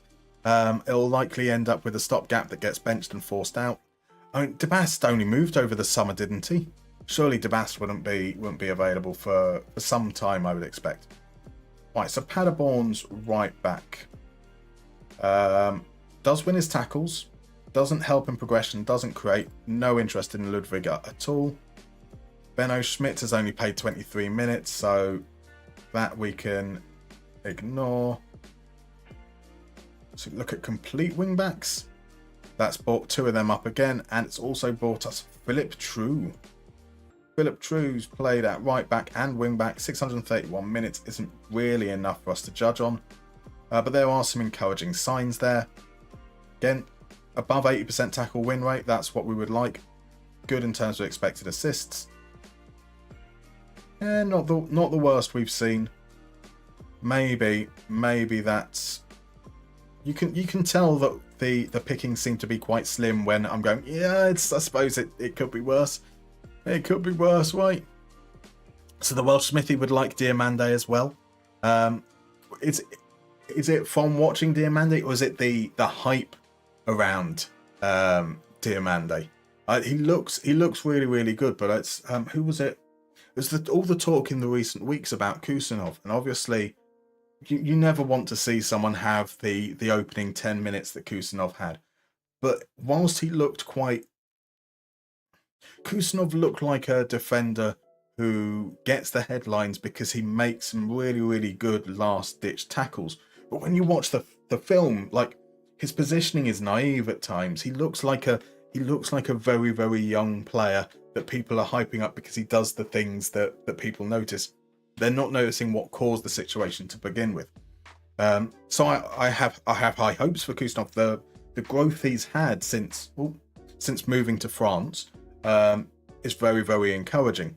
And I do wonder if there's a similar situation with Diamande, is that his recovery defending seems to be really, really good. I've not been as impressed with, like, can I explain better? Lenny Yoro reads the game quite well. He shapes his body really well. I really like Lenny Yoro. I don't feel the same about Diamande from the very, very limited games that I've watched of him. I should probably added that bit at the top, really, shouldn't I? So Trump for Emperor. I'm not a fan of that name, that's for sure. Have I thought about trying a multi-club save like Clates Wolfsburg Wolf save? I haven't thought about it. It's not really something I struggle to progress when managing just one team. So trying with multiple clubs in the same time, we'll be here forever. Welsh Smithy says Archie Gray, considering he's a midfielder that had to play right back for Leeds and now centre back for Spurs. Is it a point where we stop considering him a midfielder at all? How many years does he need to be removed from playing in midfield for us to stop calling him a midfielder? Right, complete wing back. We've got options there. Anton Guy. He hasn't played. I don't have anything to judge off. He hasn't played in 2 years. But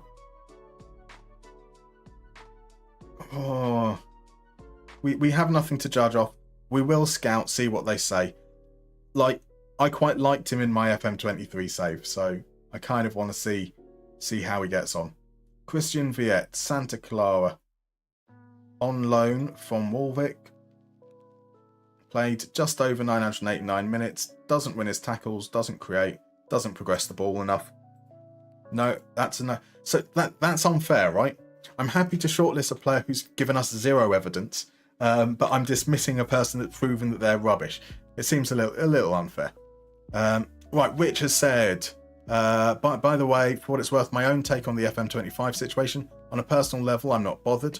I could play FM2006 and be happy, but on the issue of SI, I don't like people being misled, and that's what's happened here. It's not nice. I mean, I get the understanding over the frustration. I find that so I had someone message me the other day saying they've been disrespected by SI, and I think there's an element of adding meaning to something that hasn't happened. I don't think we've got any evidence to say that they're misleading or they're disrespecting anyone. At the moment, all we know is that information that we want hasn't appeared. We don't know the circumstances surrounding it. I do know that we've had people down at SI Towers who have viewed it. They'll be under various things that stop them from saying anything. We've seen the big creators put out messages saying, "Oh, we're all in London at the same time. What a coincidence!" So, you know, we know that there is something there. What has happened in those 2 weeks between people being there and the lack of news? There's a big mystery, and I'm certainly keen to hear what information we do get, rather than asserting that anything is malevolent. I'm not saying that you said that it was malevolent. You said misled. Someone else called it. I've forgotten what they've said. What's that word that I just said? Disrespectful, etc. Right, so Dominic Shard doesn't look that impressive to me. Wins his tackles, doesn't progress, doesn't create. That's a no on the Shard and on Kershaw. Kershaw wins his tackles, does just about create. Currently playing non-league football though. None of that fills me with hope, sadly. Right, Statman Dave says DeBast would have an issue with the aerial side of the game at Spurs if he was to play centre-back. Could be good cover at right-back. He's well suited to playing in a back three. Very, very good on the ball. Now there you go. There's a man who knows what he's talking about. As does RJ, obviously. As the Anderlecht fan, would definitely know what he's talking about too. And RJ says he's been playing a couple of games in midfield lately. There we go. There we go. Sakaran's up for Diamande as well. Poor Archie Gray, been amazing in such a poor situation. Just want him to have a great career. Absolutely. So Statman Dave hasn't watched as much Sporting since we stole Hammer him. Where's the interest in it anymore? That's exactly fair. Right, so you're off to learn Python. Thank you very much for dropping by. Lovely to see you, my dude. Carden says, I think seen people have said he'd make a good 6, but I haven't watched too much on him. I used to be obsessed with your videos as a youngster. It's Statman Dave. Like, that's very cool. And I'm not being a fangirl right now. I am. Welsh Smith says, I didn't mean for the Archie Gray comment to sound smart-ass. I just meant for a lad having to play out position. Like, I didn't think you meant it in a smart-ass way. I mean the question genuinely, right? Like, if he keeps on playing as right-back or centre-back, do we stop considering him as a central midfielder? Like, there are plenty of players who, like, because Gray is still very, very young, there were, like, plenty of players who, like, when they came into, like, the reserves at their clubs or the academy were, like, a striker and then became a centre-back and vice versa. Maybe we've seen Archie Gray's trajectory in that sense at a senior level because he broke through so young. Maybe. Till Schumacher, a left back that can't create. Semikawa, a left back that can't create. Alexander Lungwitz, a centre back. Nope, he's definitely been playing left back. A left back that can't create. Right, I want to look at defensive midfielders that can play make potentially. Let's do roaming playmaker as well, and the ones on end of contract. See what we've got here. We might have some options. Dennis Geiger is not been playing. Florian Grilic is out injured for 2 weeks. 42k a week is well beyond our capacity there. Right, well, we can agree to disagree about my username, but yeah, multi-club saves get a bit convoluted, intense, but worth it. I did one with Sassuolo, Visu Santos, and it's been my best save so far. That's good to hear. Fabulous. It's definitely from a stream perspective, there is no way that I'm getting out of a season doing 3 teams. I know that Clates does 3 teams. You did 3 teams as well. Yeah, far too much. You know, I maybe I get to the end of one season, just about. So Welsh Smith says, like Trent. Exactly. By the way, Craig C121, thank you very much for the follow. Almost Rare, thank you for the follow as well. I do apologise that sometimes it takes me a little while to catch up. If you're comfortable chatting, let us know who you support, who you playing with in FM. Love to hear from you. No obligation to do so, whatever though. Right, so Schumacher, my goat in F1. Depends which. I'm assuming, Lukmar, that you're a Mick Schumacher fan, right? Everyone's a Mick Schumacher fan. Right, Noah Mbamba hasn't played much.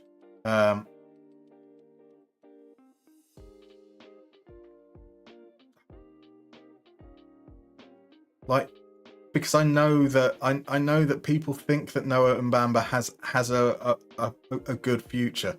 I don't even know if he's like meant to be good in this game at all. I just like going entirely off reputation there. Sam Raksaki, same situation, but he has been playing minutes down in League One. Really creative, wins his tackles 82%. Good from that perspective. Let's keep an eye there. Abdullahi Kamara, a league that isn't properly active at the moment, but tackling isn't great. Passing doesn't create. Marco Bertini does create. In France here, tackling slightly better. Probably on the low end of what I'd be willing to consider, but that's okay. Down in the National League, though. They have gone down. We'll see what the lie of the land is like with him. We'll never know. And then Saverdi setting. Saverdi setting is Turkish First League with Ankara Keshiorengutsu. Yeah, that's definitely wrong. Definitely wrong. But the Welsh Smithy did a multi-club save with Red Bull, started out with Salzburg's reserve team, then eventually moved to Salzburg and then Leipzig. Could never get the New York job. Right, so the Welsh Smithy, what he's talking about is managing 3 teams at the same time. Which is, so I assume I think that's what Clate's doing, right? Is he's managing all Wolves, Wolfsberger and Wolfsburg.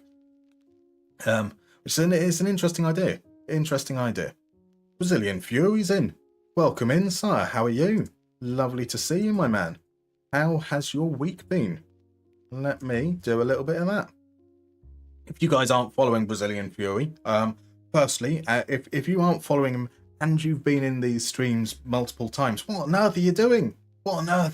Click that heart for those over on Twitch. Obviously, in YouTube, the same thing still handles. Like, you've got the search bar up the top, type in Brazilian Fury and go watch his videos because they're amazing. They're absolutely incredible. His history of Football Manager, you've almost certainly seen. Absolutely worth going to check out. So Night of Knees asking, how does a 3-club save work? You feed players on loan to the smaller teams like their Red Bull, is the suggestion there. Kind of thing. Certainly, you've got your progression across the lines there. Lookmar says never specified which Schumacher, so it could have been Mick, it could have been Ralph. Ralph got completely forgotten in the equation. Bless him. Right, Wellsmith says, right, I'd never get past season 1 doing that. I'd get done for money laundering. That is the risk, right? Isn't it? That is, making sure that you don't then manipulate it unfairly. But I suppose it's a single player game. You do what you like. Brazil is editing a video which has been a wonder to distract from the discourse going on. That's fair. Adam, okay, I'm actually here this time. I'll be honest, I had the stream on the TV while I was cooking. I was so sure that the player would be Almiron. I tried to poach the points. Fair enough. I mean, that is your specialty, Adam. Let's be fair. Like the waiting until the right moment just to say bop. You've never said bop, but yeah, we're going with that noise. You come in and you go bop, and you get the right answer, and then you don't make any other guesses. It's beautiful stuff. How are you, my dude? Right, Berkay is in. Welcome in. I wonder what we're doing in Ankara. Very love from Turkey. We're just looking at a player. So we're currently in Germany. But yeah, we're certainly happy to sign players from Turkey if they come up, but we are relying on our director of football to suggest them right now. So inverted winger, inside forward, just general roles that, let's go back to transfer, and advanced playmaker. General roles that look to cut inside is the feel I'm going for here. End of contract inside forwards. End of contract inverted wingers. We've got some suggestions here. We've got Emre Gerlach. He is currently in Spartak Moscow, where he's got 2 goals and 0 assists, which isn't that great, and only played 383 minutes. That's a no. Wythaupt has caused us trouble. I'm sure that Wythaupt, I swear his assists this season have all been against us, but he's been rubbish, so that's a no. Aladu, Rida Aladu, Hertha Berlin, playing off the left, doesn't look too promising in terms of creativity. That's not good. Aydinlik, 864 minutes is on the low side. Attacking midfielder, not doing too great either. Abu Kamara's doing well from a goal scoring point of view. Not doing well from any other perspective. Possibly been playing as a striker. That looks like more of a striker profile, but as a striker, he's not good. as an attacking midfielder, he's not good. This is not going well. This is definitely not going well so far. So how are we doing tonight, gang? I'm doing well. How are you, sir? We're struggling to find players. We are very, very much struggling to find players right now. Holofab is enjoying chaos, absolutely. Mr. Blackbird's in over on YouTube. Welcome in. Have I heard anything from FM25? I'm afraid not, sir. Obviously, I've been streaming since 6 now, so over the last few hours, I haven't been in tune with any of the information at all. So I'm kind of relying on you guys to let me know if magically, mystically, we get some news. But I'm guessing now that we're coming up to 8 p.m. UK time, we're probably not going to get any news tonight. Maybe we'll be proved wrong, but you kind of would expect this is perhaps a little bit too late. Right, Charles Sego. Dribbly, not creative. We don't know what position he's been playing on, but he has got some goals. He's the best that we've seen from this list so far, so let's add him to the short list for the time being. And there we go. Right, we've got a break coming up, so we've got a couple of things going on. I'll be disappearing for 3 to 4 minutes whilst I take a vape. Then I'll come back and we're going to play a little mystery mini game as redeemed by RJ. So see you guys in a few moments.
Right, again, I'm getting impatient, so you're going to have to listen to me talk for 30 more seconds whilst the ad break is still in progress.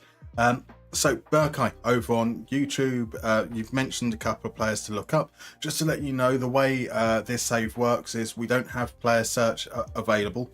We rely on recommendations from our scouts or from our director of football. So we're not going to we don't look up players unless they come up naturally, just to let you know. Mr. Blackbird, you said that you find the skin hard to adapt. That's absolutely fine. How do I bring in players when they haven't played minutes? So I use their attributes. So we don't get exact information, but once they're scouted, I can see where players are elite, where they're good, where they're average, where they're low, and then make judgments that way. As we have been doing through quite a few of these. If you watch back some of the streams, you'll see that some of the signings have been based on attributes and attributes alone, because we don't have that great scouting resource, especially when we were in Mariehamn in Finland. We had like one scout and no money. So sometimes we had to just rely purely on attributes as we see them here, identifying where players are very good, where they're really weak, and making judgments accordingly. Right, cool. We are back. And that means we need to play a game. And that game we're going to be playing. I'm sorry, RJ. I am very, very sorry, RJ. We've got a little round of Only Connect.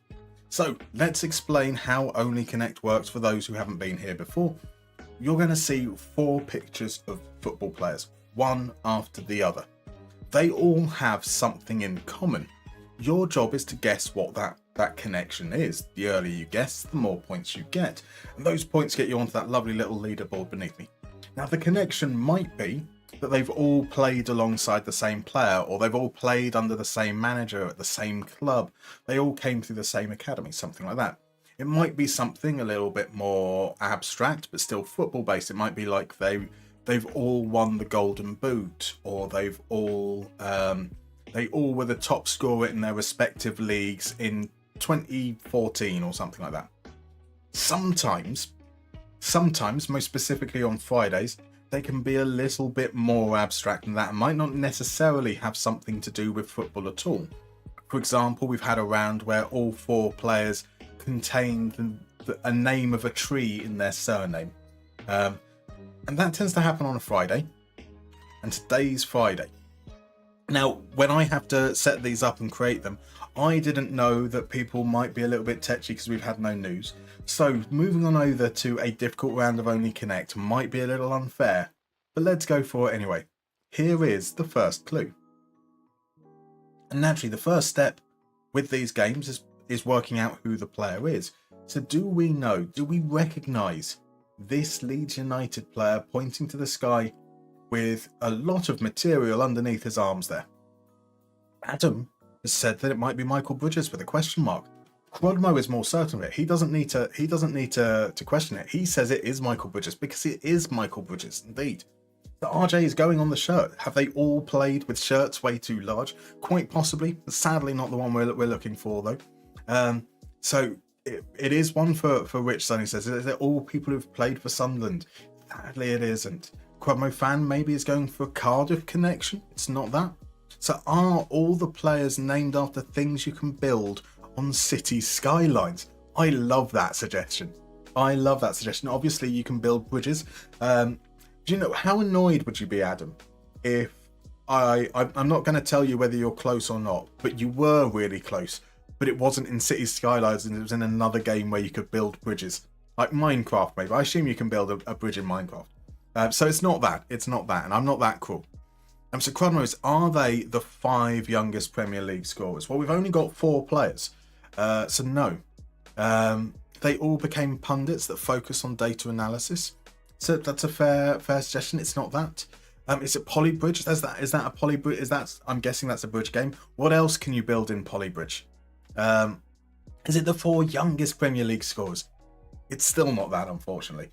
Let's head on over to. Oh, what's going on there?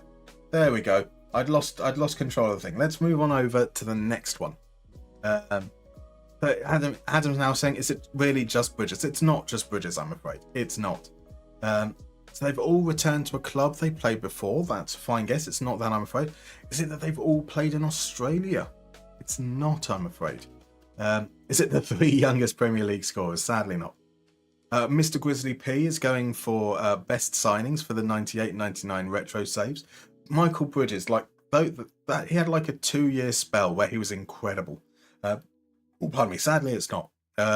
It's not. But yes, he was. He was a good signing for 98-99 retro saves indeed. So Adam doesn't know who this is. Cronroy was guessing that it might be Mr. Quiff. What I will tell you is that we could really do with someone like Lukmar or Koku Smelsh being in the chat right now to potentially identify this person.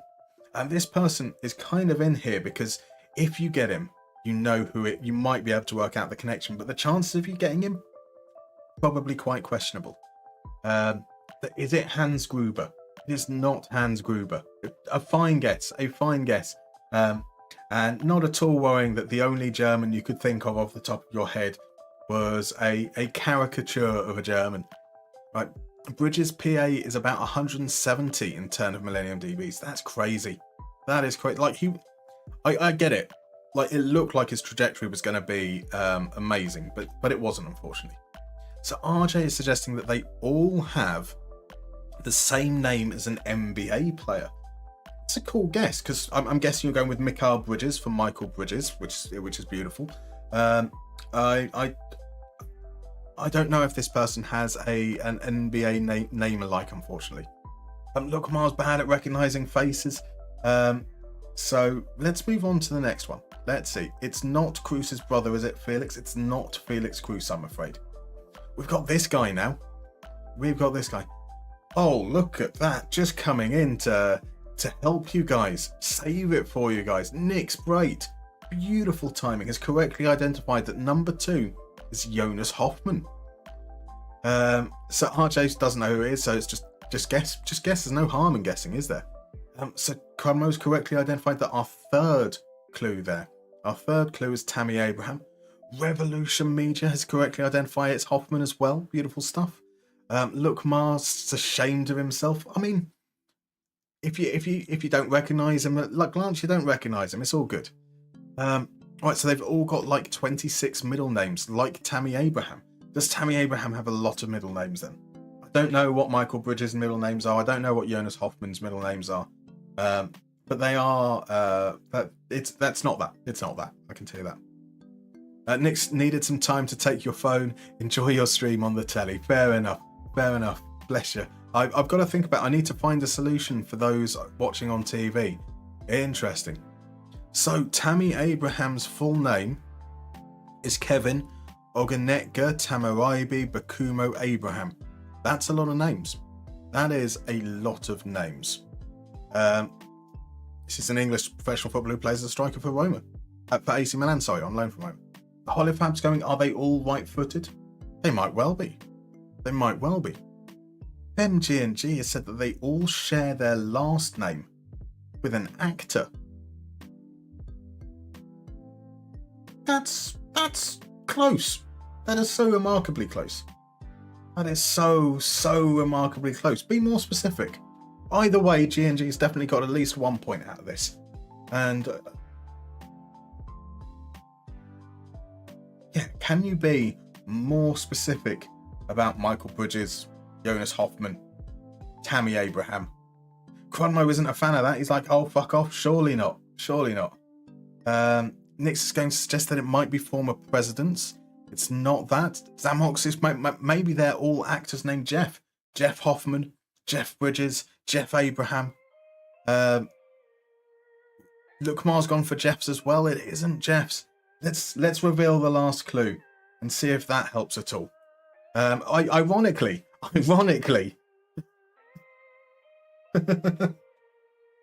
Okay, so there is a Jeff Bridges. That is Ian Rush, and there is obviously a Jeffrey Rush.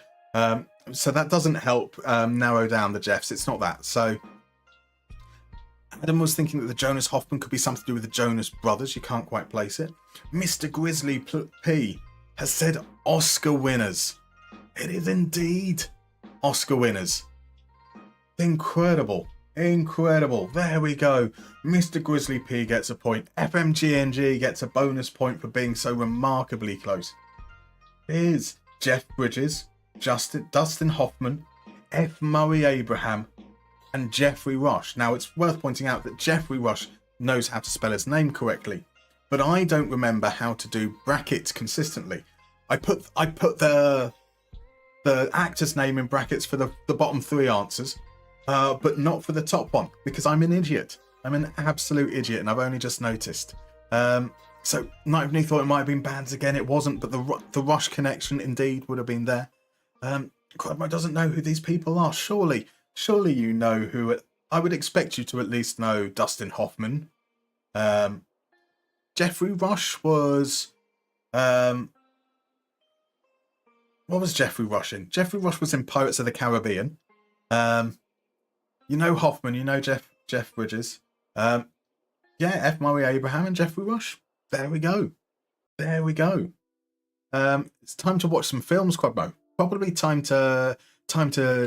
No, you can't. I was going to say jump off and watch the filmography of Jeffrey Rush, but no, you need to stay around. You're the mod. You are the single solitary mod. So I need you here. Right, how far down did we go? We got down to Sago. Let's have... Oh, we were looking at Banel. Banel, right-footed, dribbles, doesn't create. Oh, I'm not feeling good about all these players that don't know how to create. Dario currently might be the best of the lot of them, and he's not exactly encouraging. That said, Forkel did well, and he wasn't too great in terms of dribbling. So let's consider him potentially. Now looks fun. I had Banel at Ajax in FM23. Same, I had him in Ajax in 23. I love a dribbly boy. You know I love a dribbly boy, but he's not creative. I need him to be creative. That's my main thing here. So sadly, Banel is a no-go. Charles Herman. It looks so promising until we do that. He does score more than his XG. He's playing as an attacking midfielder left. Yeah, sadly that's a no. Nico Serrano. Left-footed. Doesn't score, doesn't create. No one scores or creates. That's this rubbish. You're a rubbish director of football. Get me some good players. We're now going to look at players off the right. Same kind of thing. Inside forwards and inverted wingers. A much smaller list. Let's just hope we've got some good ones there. So Rich says, Bridges was on a path upwards, very, very good at Sunderland. Sold him to Leeds for 5 million when they were flying. 20 Premier League goals in season 1. Injuries. Like it's the story of so many promising looking young players, isn't it? It is a real shame that it happened that way. And as I said, those few seasons he was incredible. He did come back to Sunderland for a short spell, but was a shadow of himself. So Mika Bauer here just played the one game. We can't really judge on that, but it was in the cup. His history doesn't necessarily suggest anything great there. So Cromwell fan says Banel looked like he had sparkling pace acceleration. So one thing to be aware of is when we don't have any scouting on a player, we don't know how accurate these are. It will always, you know, when you get a range. So in Football Manager you might see it says 13 to 17. In that situation here, it will always go towards the upper end of the estimate. So if their upper estimate is above 16, it will say we think he might be really, really quick. Until we research, though, we don't really know. And with the performance not matching what we're looking for, sadly, he's not going. Right, Mika Bauer, yeah, hadn't played. Eric Da Silva Moreira is playing as a wing back. Interesting that he's come up as an option as a wing back. He's not what we're looking for anyway. Hugo Navoa, right-footed. Ibar's in La Liga 2, so that's okay. Again, not creative. Boo. Hankori. And Corey has been playing maybe as a winger. Nope. We're not signing anyone, guys. Apart from maybe Rocco Vata. He's out for a couple of weeks. Rocco Vata looks a lot more encouraging. He is right-footed. I would prefer a left footer on this side, but 13 goals, 6 assists in the Championship. On loan from Newcastle. Maybe available on a free transfer. Roman Essa. Roman Essa's available on a free transfer. Left-footed. Oh, I like that one. I like that one. The case of me going, oh, I know who that player is. I know that player is, which is marvellous. Right, so Cromwell fans likes to sign Dele Alli in his lower league saves. That's fair. That's fair. Right, so Mr. Blackbird says, your skin is coming for FM25, correct? Nope. No, Mr. Blackbird. As mentioned in the video that I posted back about the skin last July, I've retired from skinning publicly. We don't know if we can skin in FM25. It will require learning potentially an entirely new code base and doing completely from fresh. So sadly, I am done for skinning for the foreseeable future. Crodmo had Serrano once, but you also signed Donny van der Beek in your Everton save. So what do you know? I mean, Donny van der Beek's a good player. Just a shame it's gone a little bit south for him. Right, so Crodmo on youngest Premier League scorers. James Milner when at Leeds would be on that list. Scored against Sunderland. Pain. Right, Mads Hansen might be a central midfielder, might be an attacking midfielder. If he's an attacking midfielder, he doesn't create or score. If he's a central midfielder, he does score, but he doesn't do anything on the ball. That's a no. And then last but not least, let's have a look at some big boys up front. Deep lying forwards and target forwards. There we go. So RJ says we had a great talent in Anderlecht in 2016, left us for Chelsea and got injured all the time after that. Isn't that every player at Chelsea for like the last 10 years, to be fair? Propmost mentioned bringing up James Vaughan for injury prone. That's fair. That's fair. Zenergy wasn't aware of the foibles of your skin. See, I view it as a thing that so we were having this conversation with Ben, who made the Statman skin, as we were playing around with these ideas, seeing it, and I was actually worried that it would go towards the lower end.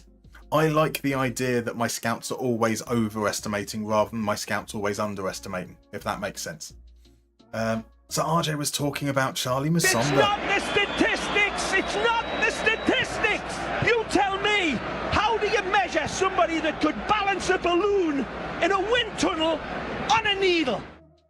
Oh, Ladislav Almaty fan, you absolute gentleman. You absolute gentleman. Thank you very much. It's not the statistics.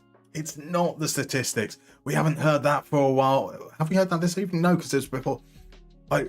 There we go. There we go. It's not the statistics. Finally something has happened in the stream rather than me just looking at players' profiles very quickly. What a gentleman. Proper Chelsea. Proper Chelsea indeed. Also, you're talking about Charlie Musonda. Oh, he was very young when he moved to Chelsea, wasn't he? He was like super young. Right, Stefan Tiggers. There we go. 4 goals in 18 games isn't great. Definitely not what I'm looking for there. Joel van der Barnes only played 26 minutes. It's not the statistics! It's not the statistics! You tell me, how do you measure somebody that could balance a balloon in a wind tunnel on a needle? Oh, Adam, now I feel like I've bullied you into this. I'm so sorry. My word, what a gentleman you are. Adam has gifted subscriptions to Beakeaton, to Atlanta Calcio, to Exiting Narrator, to Clanert, and to Robin the Matrix. Now, I'm not sure if that's Rob in the Matrix or Robin the Matrix. Either way, thank you so much, Adam, and welcome in to the subscribers. You absolute gentleman. We haven't heard it all week. Oh my, you are a gentleman. You are very, very much a gentleman. Right, so let's see. We were seeing. I did see a couple of comments. Mr. Blackbird asked, "What's my favourite role?" Somebody asked this the other day, Mr. Blackbird. I don't have an answer. Like, every role has a time and a place. You know, I like football, so I like the differences. I like that certain things work in certain situations. I like, you know, I can like watching a roaming playmaker drift all over the pitch. I can like watching a ball-winning midfielder running around like a madman. I can like watching an anchor man who sits and protects. And I don't really have, say, one role that stands out above the other. Right, Yildirim, 9 goals in about 15 full games. Massively overperforming XG, which is good. Winning his headers at an okay rate. None of his goals were penalties. Bit too expensive for me. Nikolai Muller. If he's at the lower end, that's certainly a lot better. We don't have that league loaded properly. It's a breakout season for him. But like, some of that information isn't useful. But that's enough to see that if he wins headers and he scores, that maybe we will see that he's worth giving us a look at potentially. So Holofab really likes Essa. Knight of Nice, get that Essa.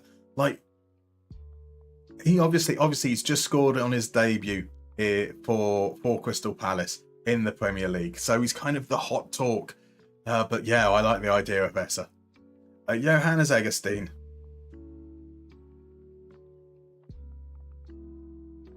Has not been playing as a striker, surely. He's been playing potentially out wide.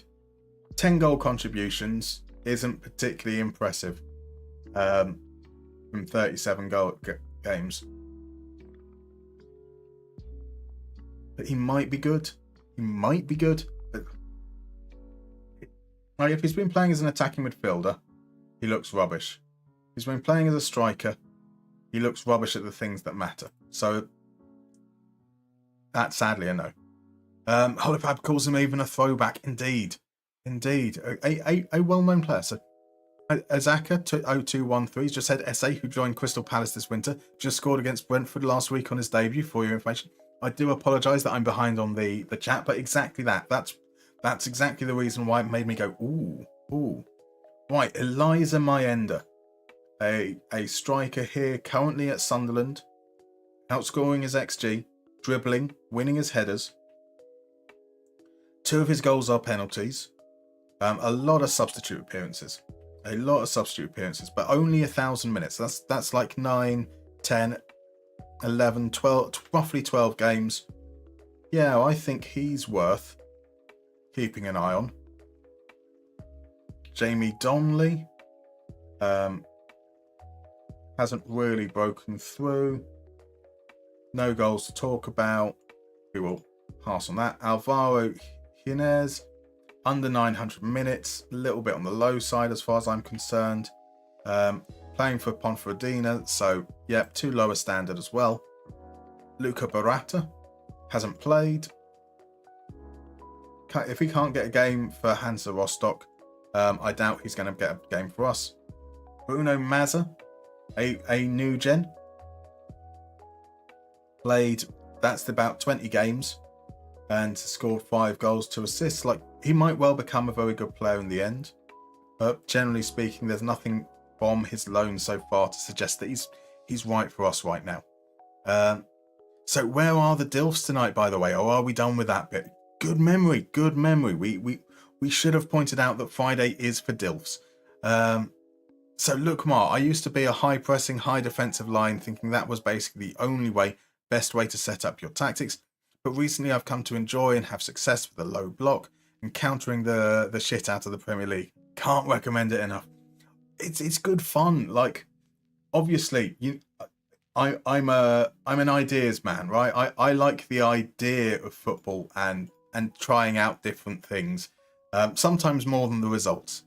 But yeah, there's something about trying things differently and seeing them work that's just really, really quite fun. Mohamed Sanko is non-league with the reserves. Maybe someone to keep an eye on if he doesn't pick up a club. And the same situation here in Betis's reserves.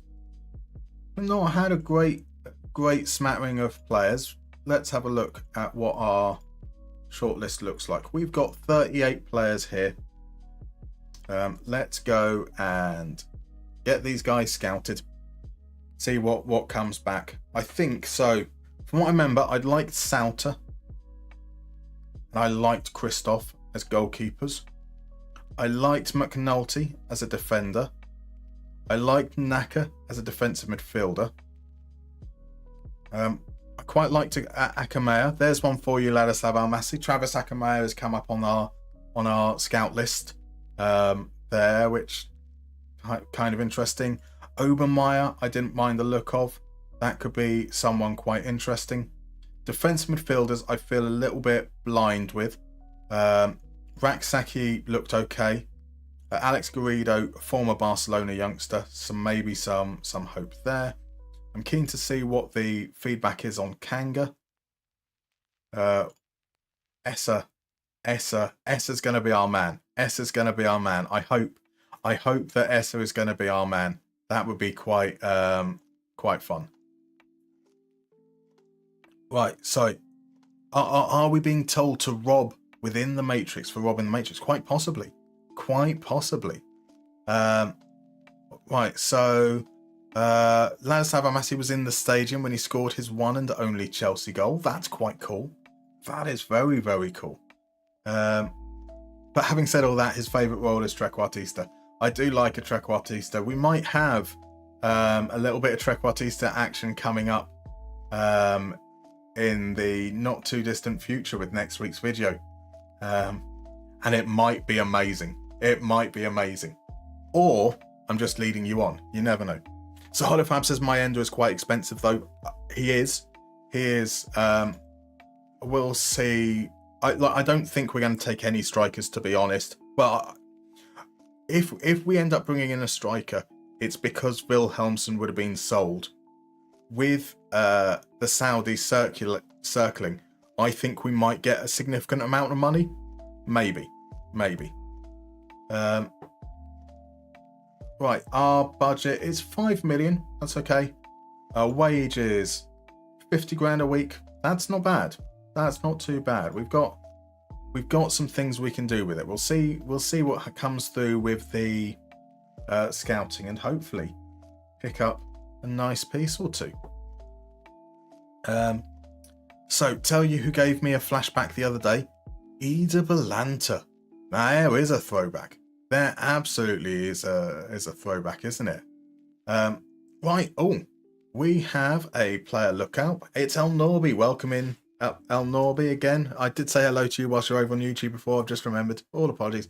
You would like us to take a look at Hungary's finest. Ben Stardai is now at Wolves. He's grown up a little bit since that picture, hasn't he?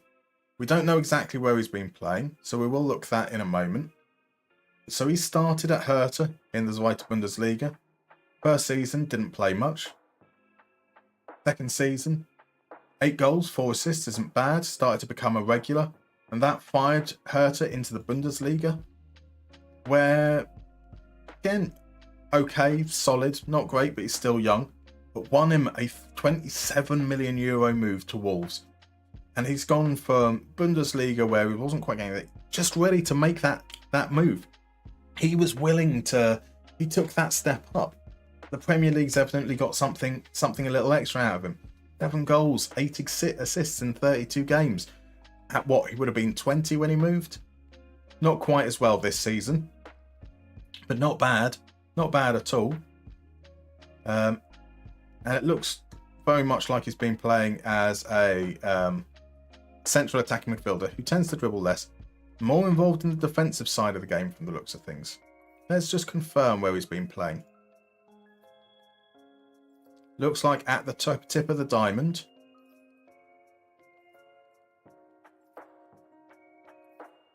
So sometimes we can see there's sometimes been playing in a deeper, more central midfield role. But certainly seems to be given a slightly more attacking responsibilities. Kind of, yeah, definitely more involved in the build-up side of things than he is in terms of the final third output. Certainly interesting, though. Certainly interesting. Right. Ladislav, our massive fan, wants Sam Raksaki. Maybe. We'll see. He looks like he's been okay. We'll see what the scouts say. We're not really sure with our midfield options at the moment. I think what we get back regarding central midfielders and defenders is going to basically inform whether we're going with a back three or a back two, and subsequently a three-man midfield or a two-man midfield. So it'll be interesting to see. DM Bassist is in. Welcome in, DM Bassist. How you doing, my dude? Lovely to see you.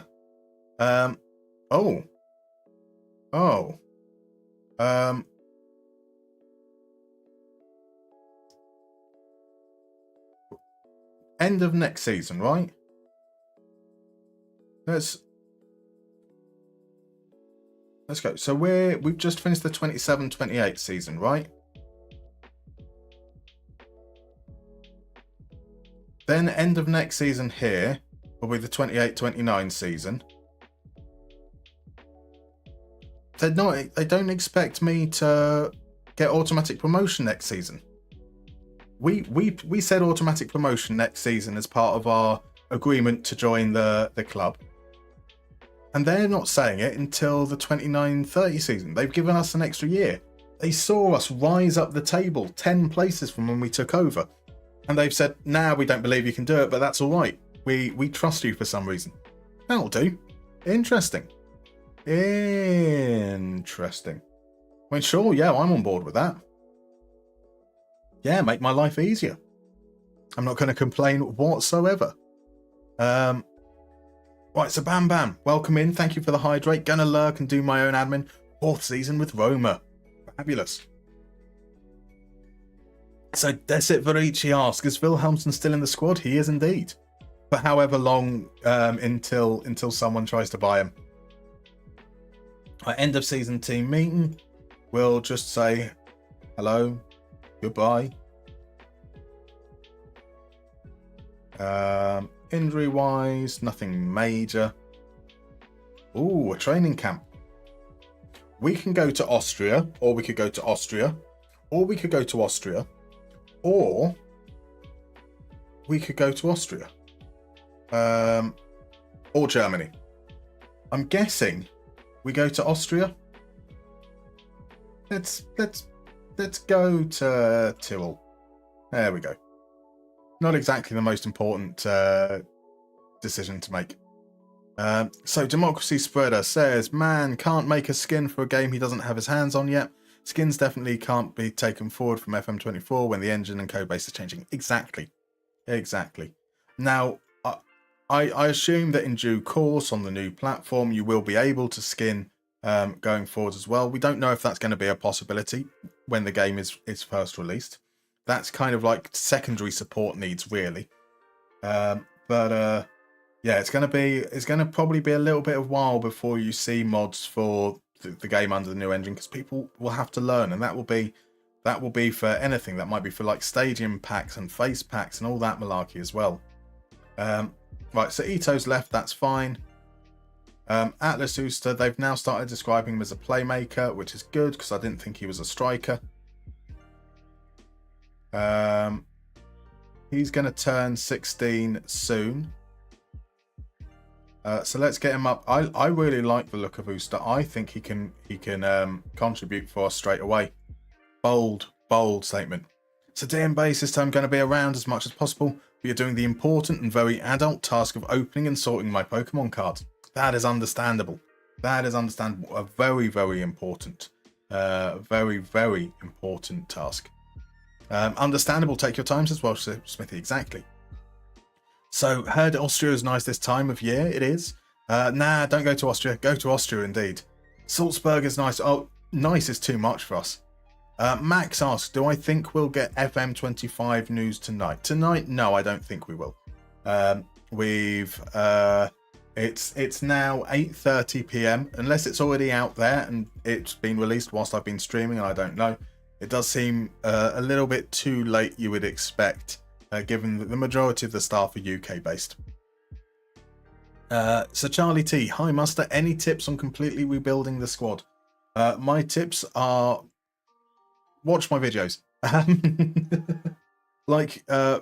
You want to identify who you need to keep, who you don't, and then it's a case of just being brutal.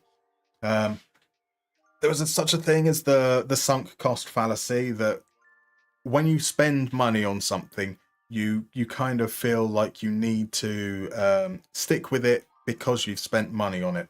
And sometimes you're not willing to abandon it until it's a bit too late. And that's the only thing I'd be mindful of.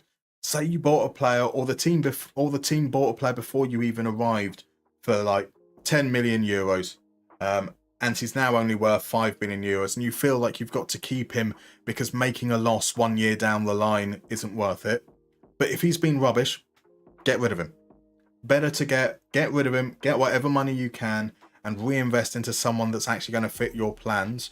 And you'll move forwards a lot quicker if you don't stick to players that faltering, unfortunately, and that can be really harsh, really harsh. There we go. Right, so Kwanzin over on Twitch and on YouTube. What a gentleman! Welcome in, my dude. I hope you're doing well. How's your week been? We've got another look-up player from El Norby, so Gabor Juric. Let's have a look there. I would say, please, he's not in the game. I don't have Gabor Juric from the look of things. I can't search by Gabor. There's many Gabors. Do we have many Jurics? Doesn't look that way. So yeah, we'll say they'll be mindful. Going forwards, we will put probably a time gap per user on using it, so that we don't spend. That's like no complaint there at all, El Norby. By the way, I think I put an upper limit on how many can be redeemed overall during the course of the stream. So just to be mindful that I think if there are any left, that might be the last one or two. Oh, and you're done for now. Fair enough. Yeah, sorry, there is no Gabor Juric though, so you do get to ask for another one instead. And then Lukmar goes in, and then it's like, oh, there's only one more. Let's spend it on the glorious Oliver Kahn. It's not there. Can you believe it? He's not there. He's on the screen. Musterman is on the screen. That is true. So last few streams, work's been kicking my ass. The last thing you want is work taking time, especially in January. Just chill. Just let everyone have some time off. That's the way forwards. But you're here today. That's what matters. White's Energy says, talk about baptism of fire. Your Worthing United team's first game in the Premier League is a rejuvenated Man United at Old Trafford. Ouch. He just needs to full screen his face cam. Okay, Lukmar was saying look myself up, so I will.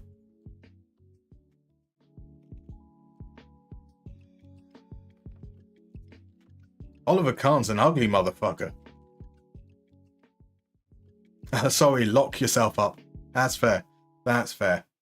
Right. They like the signing of Oliver Cooper. He's been okay, I guess. Okay, on the Sims, we didn't sign Bookman. They're not happy with the signing of Forkel. They like Gergerek. They like Shervold because it's all about the money for them. Who else? That's all of our signings. Transfers out. They should hate all of our transfers. Yeah, they want more money for him. They want more money for Orania. They're content because we made a healthy profit on Mora. Who else did we sell? We sold Strilchuk.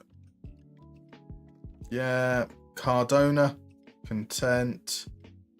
Marvin Mellum. Could have got a higher transfer fee, but happy to move his wages.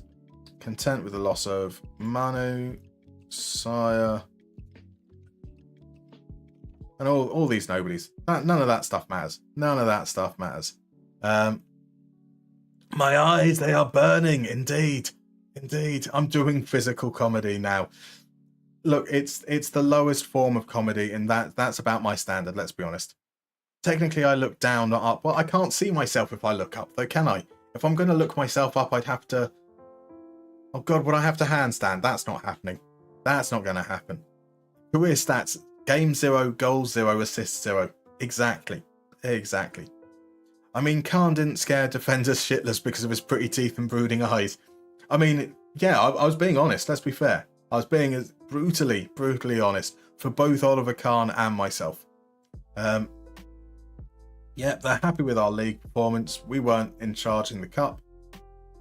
That 5-0 win when I lost my voice was the biggest win. The 4-0 win, which was our first game in charge, I think. Maybe not, no. 11th to the 6th. That wasn't our match then. And that was the game right at the end of the season. Nothing we've controlled there. That looks very much like the... So that central midfield is an issue, right? Shabani and Mellum in the best 11 with ratings under 6.7. Otherwise, Gergowicz, Sard, get Sard out. Get Sard out. I got no awards. Hein was named player of the season for us. Bookman. Best signing was Sims. That goal, that was a lovely goal. Youngest players, Theo Schubert. Doesn't look anything special there. Good quotes. Good quotes. They've got nothing to say about us. Right. So the Welsh Miss is trying to use your very limited FM tactical skills to recreate a David Moyes tactic. And if it's successful, name it the Moyes Sire. Nice. I like the work there. RDF Tactics made a video about David Moyes 3 years ago. Might want to use that as an inspiration. That's a very, very good suggestion. Oh no, it got clipped. Oh, it got clipped. Oh no. I'm watching it back now.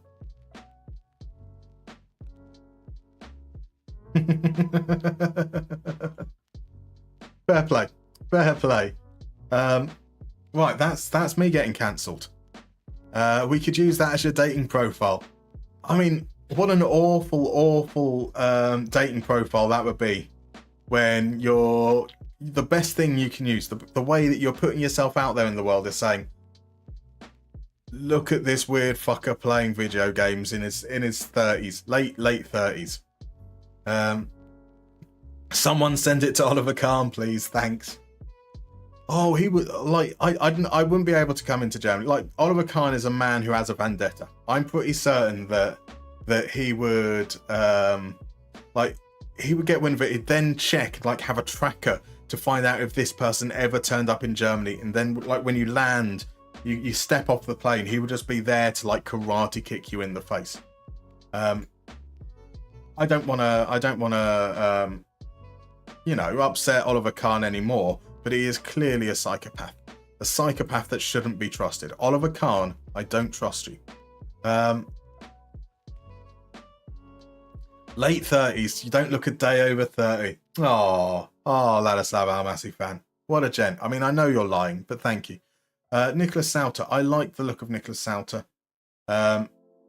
He's agile. Yeah, let's do it. 6.5 grand. Let's hold fire. Mayenda, 650k. Could be reasonable. Let's scout him a little bit more. We need to. Selker, rat extensive knowledge. Injury prone. Let's say no to Selker. Moller. He's got a 1.2 million. If we have to lose Wilhelmsen, that might not be the worst. I'm a bit miffed that the stats have already reset. It's 21st of May. Not injury prone. Is consistent. Good in the air. Contract's about to expire. Kanga will keep on the shortlist. Essa, that's not much useful information. Let's carry on scouting him. Rocco Vata was another one that we like the look of. We've got very little information there. How much is Essa's wages? 24.5k, 18.75. I mean, if we bring players like that in, they're going to be our like marquee signing. So maybe somewhere around 30 grand a week is fine for our top earner. Nowhere near 50 though. So like John Swift, we shouldn't have even wasted our time on because he's already over 30k. Even if it says that he wants less. Adam, I was out the room. What did I miss? Nothing at all. Nothing worth checking whatsoever. Rich has anyone got an idea for short-term fund save? So the suggestion that I made to Ladislav Almasi fan the other day is the bottom at Christmas one is quite good for like a short-term save. Simulate until Christmas. Pick a league first. Simulate till Christmas. Pick the team that are bottom. Try and get them to safety. Kind of thing that you can get done in a couple of days potentially, depending on how much free time and how you play. So that's always my recommendation. Right. Okay. A Ladislav Almasi fan is now saying that bottom Christmas is not fun because he's somehow made Ipswich worse. Okay, that's something to consider. Yes, Arde, thank you for the hydrate. I am actually going to call the stream there. Because one, I noticed the tickle go.